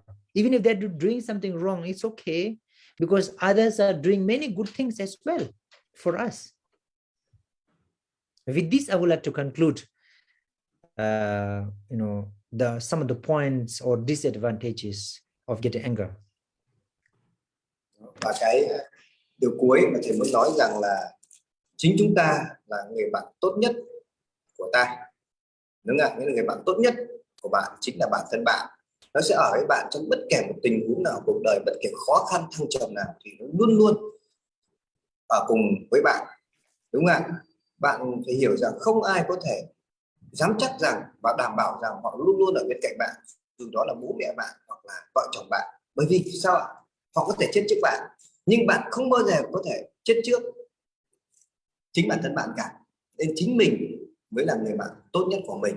Vậy thì tại làm sao ở ngoài cuộc sống kia, khi một ai đó làm những cái điều gì tốt cho chúng ta, ví dụ như họ tạo ra thực phẩm, họ tạo ra thực phẩm đồ ăn ngon, họ tạo ra quần áo đẹp, họ tạo ra tất cả những cái thứ tiện ích cho chúng ta như là ô tô, điện thoại, thì chúng ta đều đối xử rất tốt với họ. Vậy thì tại sao với bản thân chúng ta, nó lại trên với chính chúng ta, hãy quay trở lại, chúng ta không biết ơn và đối xử tốt với chính bản thân mình đó, và bằng cái việc là chúng ta hãy kiềm chế cái nóng giận đó để chúng ta tự cho mình được một cái cảm giác, cái cảm giác mà vui vẻ nhất, đúng không ạ? Cảm giác mà bình an nhất. Thì đó, tại sao chúng ta không làm cái điều đó với chính bản thân chúng ta?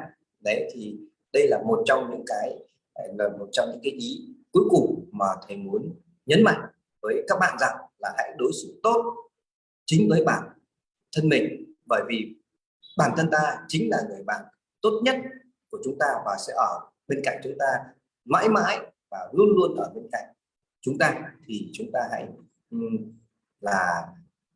đối xử thật tốt với mình, và cái việc mà loại bỏ nóng giận là một cái cách tốt nhất mà chúng ta đối xử với chính mình. So there are many other points. One of the anger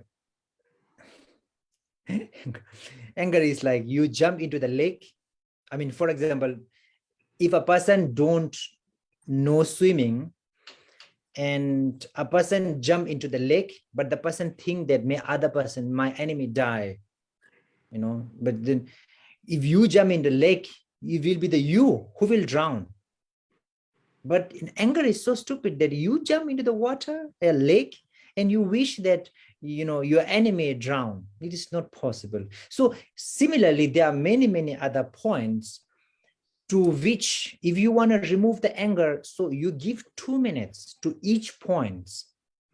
Morning, evening, when you meditate, you think about 1 point, 2 minutes, another point for 2 minutes. And this is how you let these things get observed in you, dissolve within your mind. So this is a very effective way that you can literally change yourself. So with this, I would like to conclude, and then we have some question and answer, perhaps. Yeah. Rồi, đây là cái phần chia sẻ cuối cùng của thầy trước khi chúng ta đến phần hỏi đáp. Đó là thầy ví đó, cái người mà giữ cái nóng giận trong mình đó và muốn làm hại người khác, là giống như một người không biết bơi, xong nhảy xuống dưới hồ, nhảy xuống dưới nước, và mình nghĩ rằng mình nhảy xuống dưới nước thì người khác sẽ chết.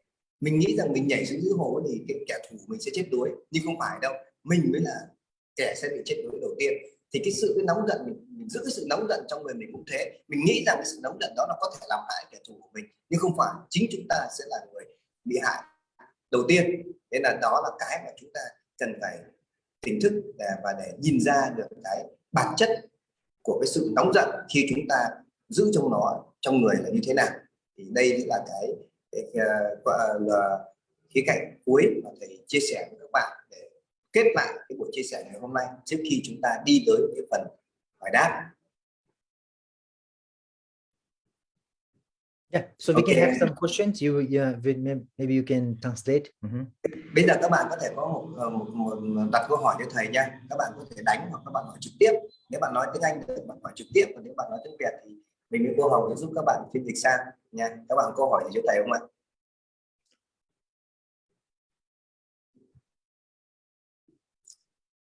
So I have a question, Lama.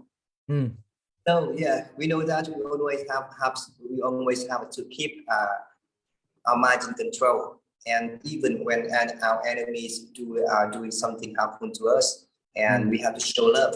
But in some cases, even we show love to them, but they don't stop. They continue giving a lot of harmful things to us. So to protect ourselves in this case, what should we do?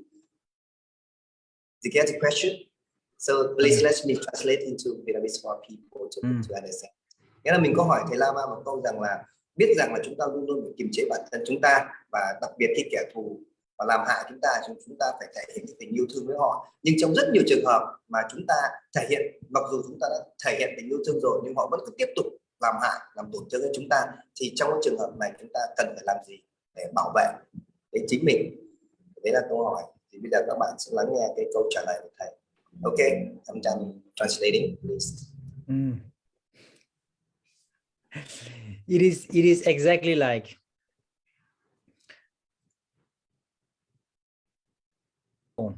how to control anger. And if the person is still getting angry, it's more like a person is literally jumping into the garbage, or a person is literally easily jumping onto the sea or a water or a lake. Yeah, when you see it, you should stay calm, and then there is no need that you also jump there. If a person is jumping into the mud in front of you, you may feel like jumping as well. But then, you have to understand that jumping in a mud is not a nice thing. And if a person literally kick away his own happiness, you don't have to do that. In many cases,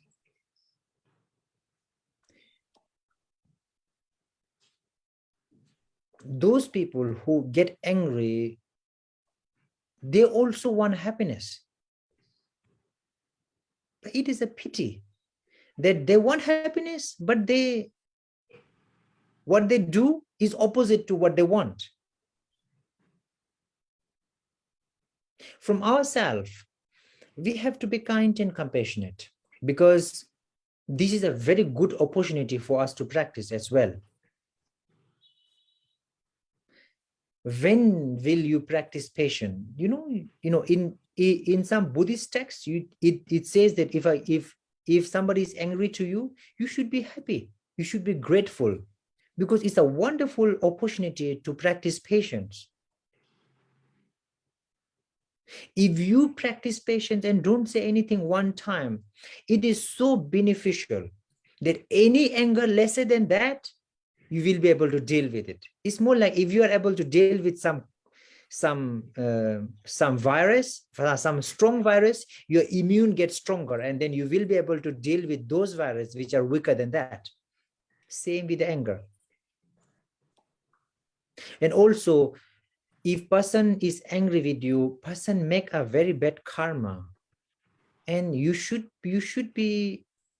have compassion towards them, because you should think that, oh, person is so ignorant, he angry to me now, I shouldn't be embarrassed or feel bad. I should feel sorry for that person, because he may have a lot of negative result in the future because of the anger right now. Cái phương pháp thầy vẫn nói thôi, đó là những cái ví dụ đó, giống một người mà người ta tự nhảy vào đống rác hay nhảy xuống biển xuống sông đó, mà chúng ta cũng đừng tìm chọn cái cách là nhảy xuống đó cùng với họ. Đúng là họ đang tự hủy hoại họ đang tự đánh mất đi cái niềm hạnh phúc của chính họ, thì chúng ta cũng không nên làm giống như họ, và chúng ta phải biết được cái sự thật đó, thương lấy họ, và để chúng ta phải thể hiện ra cái tính từ bi của chúng ta, và chúng ta hãy thực hành cái sự nhẫn nhịn, cái sự kiên nhẫn đó, cái sự kiên nhẫn hàng ngày. Bởi vì khi chúng ta thực hành cái pháp nhẫn nhịn này, chúng ta sẽ thấy được rằng chúng ta phải biết ơn cho những điều đó. Trong nhà Phật nói rằng là hãy cảm ơn kẻ thù của anh, hãy cảm ơn những cái thử thách, những cái sự nóng giận đến với anh, vì chính cái điều đó sẽ tôi luyện cho cái tính nhẫn nhịn của anh càng tăng cao. Đó, nó cũng giống như một con virus đó, khi mà chúng ta nhiễm vào người một con virus nó càng mạnh thì cái hệ miễn dịch của chúng ta sẽ càng trở lên mạnh mẽ hơn. Thì cái việc sự nóng giận cũng vậy, nếu kẻ thù càng ngày càng nổi nóng và làm hại chúng ta mà chúng ta nhẫn nhịn được thì nó sẽ càng tôi luyện đi cái tính từ bi và cái tính nhẫn nhịn trong con người của chúng ta. Bởi cái lẽ đó thì chúng ta vẫn cứ chọn một cách duy nhất, đó là thể hiện ra cái lòng từ bi của chính mình, và lúc đó cũng không coi kẻ thù là kẻ thù nữa, và coi kẻ thù là những cái thử thách, là những cái ân nhân của mình để giúp cho con đường tu tập của mình được tốt lên. Thì đấy là cách mà thầy chia sẻ cho cái câu hỏi vừa rồi tôi hỏi, dịch lại cho các bạn cùng nghe. Rồi bây giờ các bạn có câu hỏi nào không ạ? Just one person asked how old you are. One person asked about your age. I think we don't need to No. give. What? I didn't get the question. It means she asked how old are you? Like your age. I see. Maybe 30 something, 34, 30 something 35. Okay. Thầy ngoài 30 nhé. Câu hỏi. I have a question before we come to the next one. Okay. We receive someone anger and we got that as a gift for our patients, and maybe for karma, maybe for dharma. But if that is physical violence, what should we do for the protection? Yeah. Generally, the patients often misunderstand as a weakness. I've heard that there are some husbands who are being violent physically to their wives. I met with some cases before. Then, yes, of course,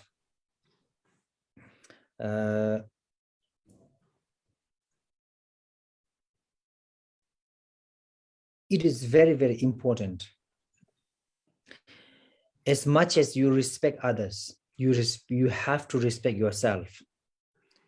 And the human precious body that we have is so much potential that if a person literally dedicate one's life for beneficial of others and try to work for others to bring happiness to others, you have every person is so capable that you can literally lift away the sufferings of thousands of people in one lifetime. So we have to respect our body so much. We have to care of this human body. If somebody is being violent to you, and if you are being in the name of practice, in the name of patience, if you just let a person being violent to you physically, if you just keep quiet, then it is not okay. You're not practicing anything. Many Buddhists think that, oh, it's okay, it's a karma, I will practice patience, this and that. No. You are harming yourself and you are harming a person. In Buddhism, if you kill yourself, you have exactly the same karma of killing somebody else. People who suicide, they also have such a bad karma of killing a person. If you hurt yourself or if you let somebody harm your body, then it's exactly the same karma as if you let somebody do that. So, every country has its own law. You can go to law, you can talk, you can, if you don't make, if you can't go to law or something, this and that, then yes, of course, you can first go and talk to the, to the elders, maybe your siblings, maybe your friend, seek help from them.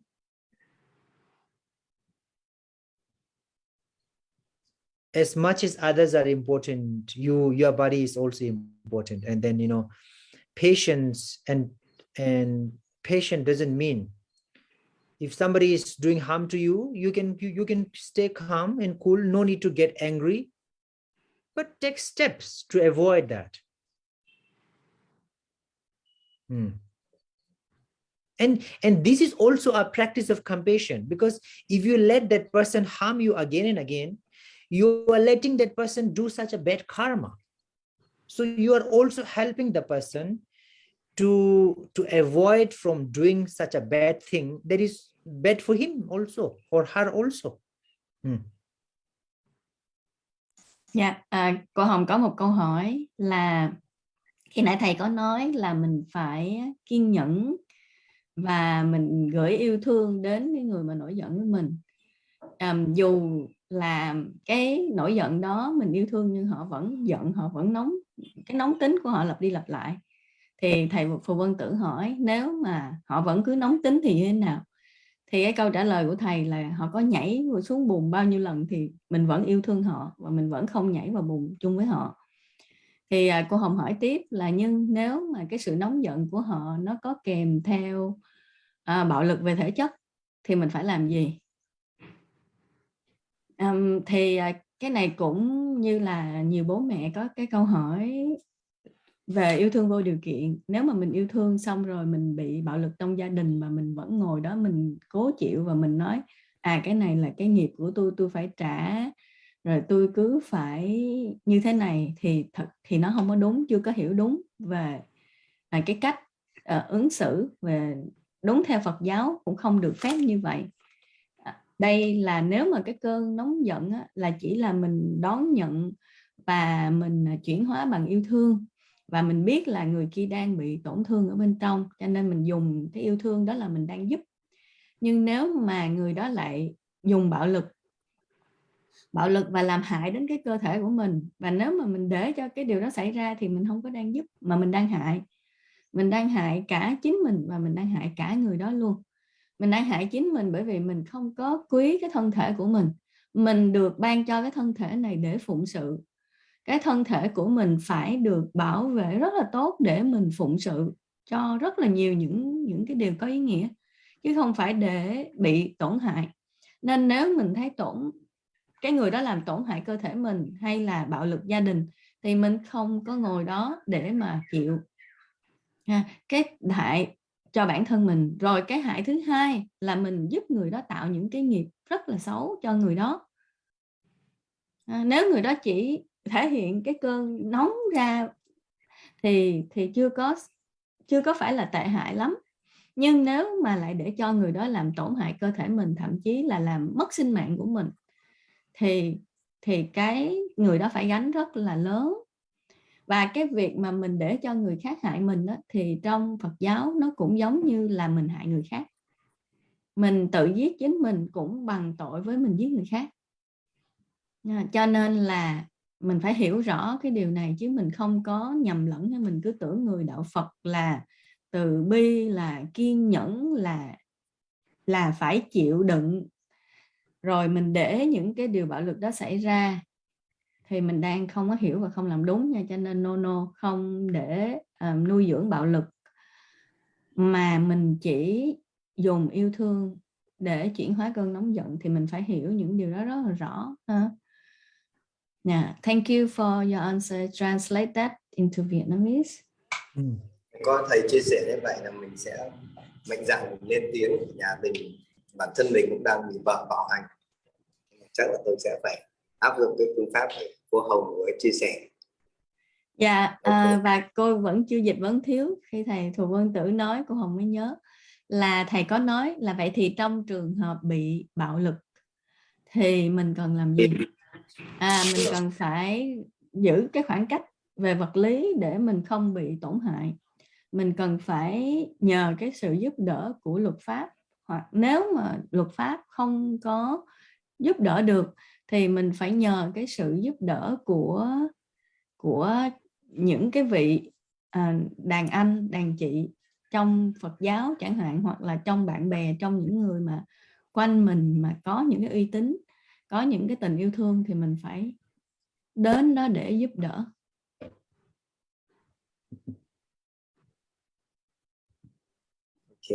Cái câu hỏi rất là hay và cũng kết nối nè, mình hỏi tiếp câu này luôn của Hương. Và cô có thấy 2 câu hỏi khác thì cô nghĩ là có thể là bạn vào sau cho nên bạn không có nghe bài giảng của thầy á. Cái câu hỏi là làm sao để kiềm chế cơn nóng giận, thì nguyên cái bài ngày hôm nay thầy đã giảng rồi. Với lại là cái câu hỏi là nóng giận cũng là một cảm xúc, mình có nên tôn trọng nó không, thì cái bài ngày hôm nay thầy cũng trả lời rồi. Cho nên hai câu hỏi đó mình sẽ tự nghe lại cái buổi ngày hôm nay. Cô nghĩ chắc bạn vào muộn đó.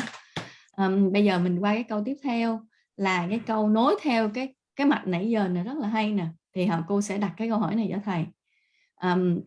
There's a question, a situation. So in the family, you have a father, a mother, and a child. And the father is beating up the child. And the mother advised the child to run away to protect his body. And the father thinks that is disrespectful toward the father. So how should we do in this situation? What should we do in this situation? It is true that the children should respect parents, but the parents also should respect children. Yeah. Because it is not just what they are doing or not, but parents should respect the feelings of children, the future of children. Because by being violent, beating, the children might do certain things that you may ask. But if you are really capable, but if a father thinks that he deserves respect, then he should also behave in such a way. Beating up is not a solution. If he thinks that he is elder, someone who deserves respect and everything, then you should also have some qualities, and you should try to convince the children in a way that you wish to be without being violent. I strongly believe that beating is not a solution at all. All it does is it kills the self-confidence of the children. You literally stop the children from letting them think and letting them analyze and check. It's more like you block the brain of the child and you make them a computer that only do what is being inputted. If children is doing something wrong, let them do. Let them realize that it is wrong. Let them see it is wrong. Not by beating, but showing the result of what they're doing. And I really respect that mother. The father is being violent to the child, and mother is letting them, okay, run away, protect your body. That's smart. I like that. Thank you. Câu hỏi của bạn Hương là trong trường hợp mà bố đánh con và mẹ bảo chạy đi nơi khác, khi mà bị bố đánh phải chạy đi nơi khác để bảo vệ cơ thể, thì bố sẽ không có hài lòng, bởi vì như vậy là không có tôn trọng bố. Thì mình phải làm gì? thì thầy nói thầy rất thích mẹ đó. Thầy rất thích người mẹ mà trong cái trường hợp đó khuyên con là chạy đi để bảo vệ tính mạng trước, còn cái chuyện của bố thì mình sẽ giải quyết sau. Cô thì cũng sẽ như vậy, nếu là trường hợp của cô sẽ bảo vệ tính mạng trước, rồi còn những cái gì khác mình sẽ giải quyết sau. Thì ở đây người lớn mình thừa quyền lực và thiếu năng lực cũng nhiều, đúng không? Nếu trong việc wise thì mình biết nguồn gốc của bạo lực là thừa quyền lực và thiếu năng lực. Mình đòi hỏi phải được tôn trọng mà mình không tự mình gia tăng năng lực. Nếu mình là một người đáng nể, đáng tôn trọng, mình phải có năng lực để giải thích và không cần dùng vũ lực. Mình phải có năng lực để giúp đứa nhỏ nhận ra những cái kết quả. Nếu mà đứa nhỏ nó nhìn thấy được cái kết quả của những gì nó làm, nó có thể phân tích được và nó có thể rút được kinh nghiệm cho lần sau, thì nó mới trưởng thành hơn được. Và người lớn phải có năng lực làm việc đó, năng lực giúp đứa nhỏ. Còn khi mà mình dùng bạo lực có nghĩa là đứa nhỏ nó sẽ mất khả năng phán đoán. Khi mà dưới áp lực nó mất khả năng phán đoán và nó chỉ hành động theo những gì bắt buộc nó. Và khi mà mình đánh nó như vậy thì tạm thời nó sẽ nghe lời mình và nó sẽ hành động như mình bắt buộc. Nhưng mà cái khả năng phán đoán và cái khả năng phân tích và sự tự tin của nó sẽ bị mất. Và như vậy thì nó sẽ giống như là một cái cỗ máy, một cái máy robot, một cái máy tính, là nó không còn khả năng để mà tự xem xét vấn đề nữa. But it's even worse. It's an unconfident computer. Very shy robot. Sometimes this is, you can take it as a joke, it's okay. So such father, if the mother say that, the father may get angry to the mother also. So a good solution for let him realize that the method he is applying is not okay. For example, these two, father and mother, goes out somewhere, the children cannot do much to convince because of the children. So the mother has a responsibility. So I will tell you few ways to solve this problem. For example, if this father and mother is going in a car, if somebody is breaking the rule of the traffic, you get to see a lot, in the community. So the mother should say to the father, go and beat, go and fight, to let him realize that, many of the cases, the father may react as if, what, am I stupid? I'm not crazy and beating people around who break the rules. So then, let him think that as much as possible, so that this way he can realize that beating is not a solution. The children do not harm you back. So that's why it gives you more confident that, it's okay. I can do this to the children. But let him realize that beating is not beating is not the right thing. Being violent is not the right thing to solve a problem. And also, when you go to the market, people, you see a lot of old thing going on. Somebody do mistakes or issues. The wife should tell that husband, or the mother should tell that husband, like, okay, beat, to let him realize that that is not a solution. Because sometimes you say a person like, don't smoke, then person often think of like, it's not of your business. Or a person think that, I'm harming your body. What's the problem with you? Or something like that, Or in some cases, some people may think that if you tell him to not to smoke, they come up with such an odd thing, and then it will trigger them to smoke more or plan to smoke more. And this happened quite a bit of time. So instead of saying don't smoke, you should make them feel it by saying other things. Let them think smoking is not good. So this is the strategy that I would say, like, if somebody break the traffic, you can tell him like, okay, go and fight, go and hit him,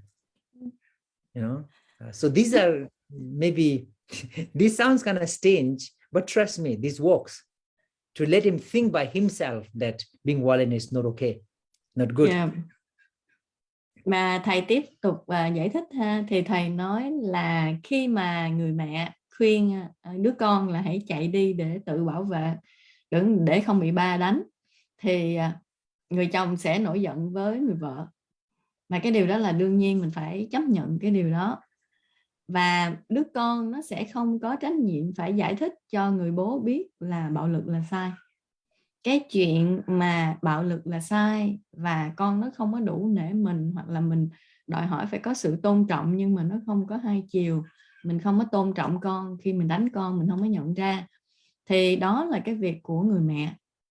Người mẹ có trách nhiệm giúp cho người bố biết bạo lực là sai, chứ không phải là đứa con.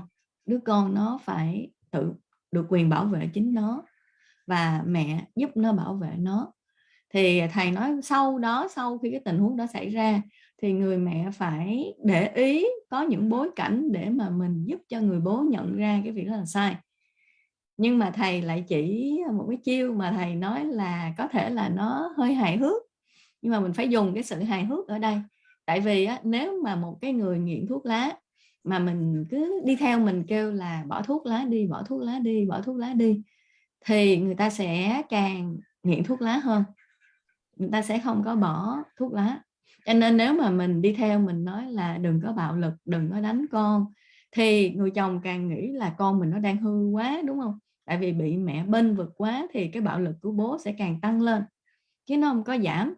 Cho nên mình sẽ không có khuyên theo cái kiểu như vậy được, mà mình phải chơi chiêu là mình phải tìm nhiều cái tình huống hài hước để mình chọc ghẹo cái sự bạo lực.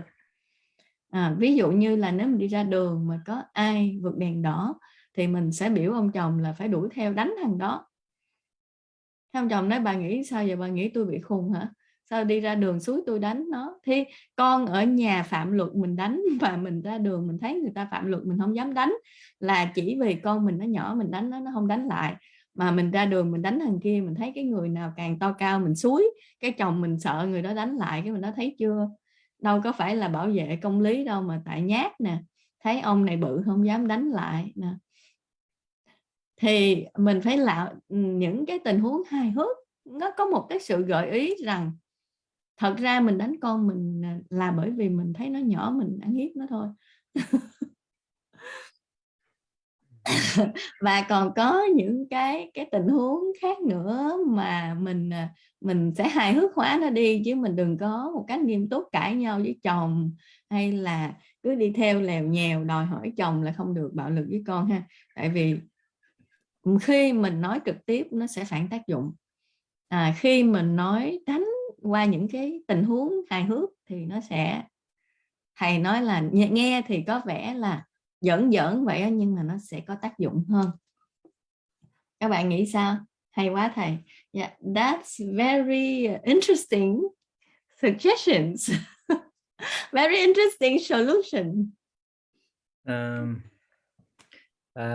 But generally, different cases different solution can be applied to different cases. But what I said is just one part, I would say. And I'm happy that these are really practical questions. I really am happy. And then when you ask question, please, let them feel very comfortable. You can ask any question, one thing, and then I always hope that we have a little more time for question and answer, but the time doesn't allow.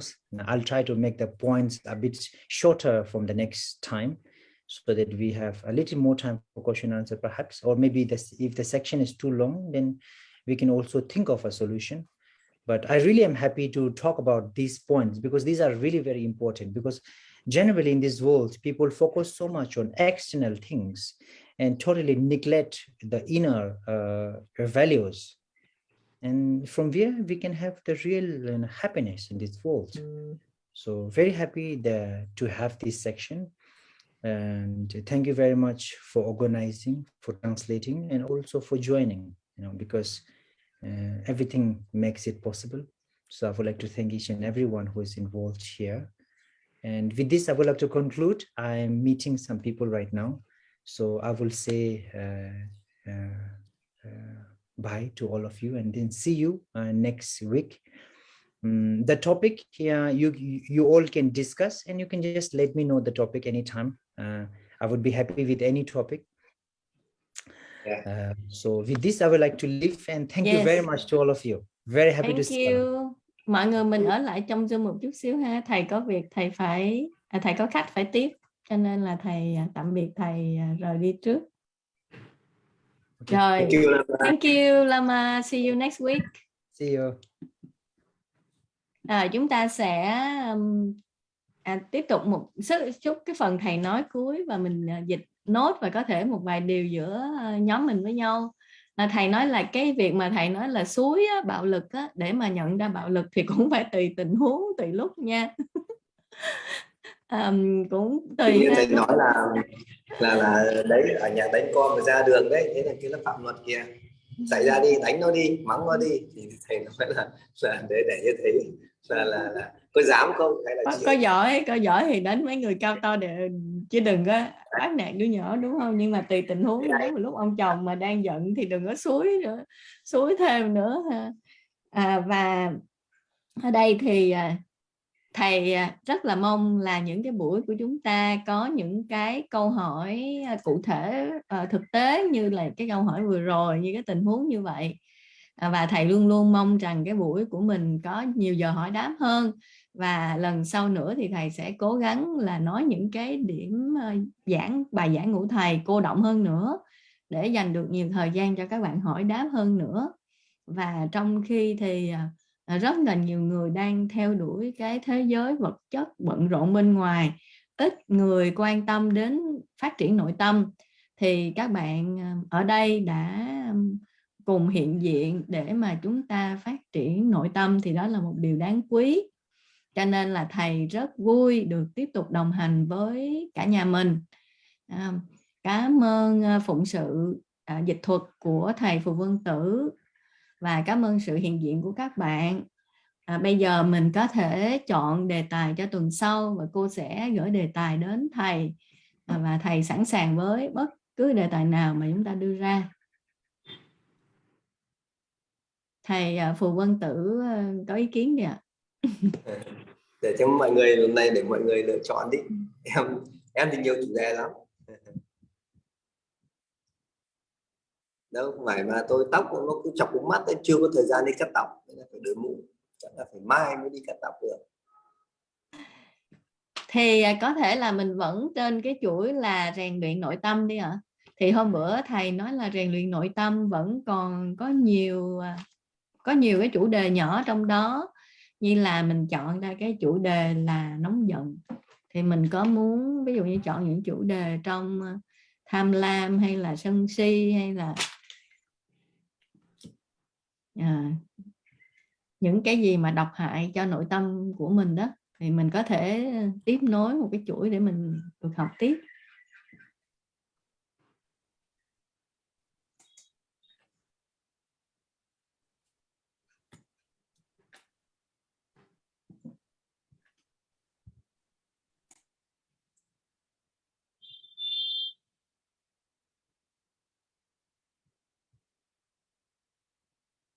Vấn đề của mọi người suy nghĩ rồi đưa ý kiến sang ngày mai cũng được. Có bạn nói là chủ đề sự tham lam, là giống như kiểu là cái em mong muốn của con quá nhiều. greed ấy.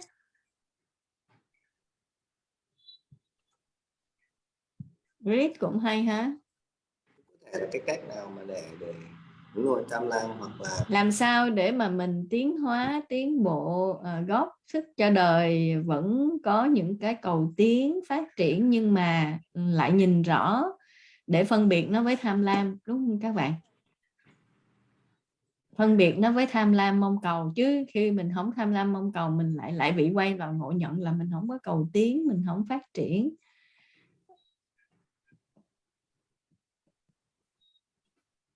đấy người ta gọi là tránh dục đó. Tránh dục là những cái mong muốn tránh đáng. Nếu mà không có đạo, chúng ta rất dễ nhầm sang tà dục. Thì trong nhà Phật người ta dùng từ là tránh dục.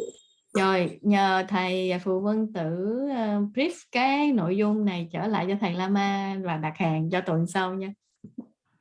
Ok. Dạ, hôm nay mình dừng ở đây.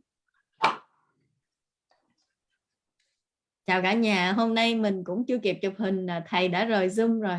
Thôi buổi sau mình cố gắng để mà lúc mà đoạn giữa mà đang đông đông người thì mình chụp một tấm ha. Thì lúc cái tranh thủ người nào chụp đó chụp luôn. Dạ đúng rồi. Rồi Okay, bye bye cả nhà, tạm biệt và hẹn gặp lại. Chào cả nhà. Nếu có các bé học cùng thì bye bye các bé luôn nha.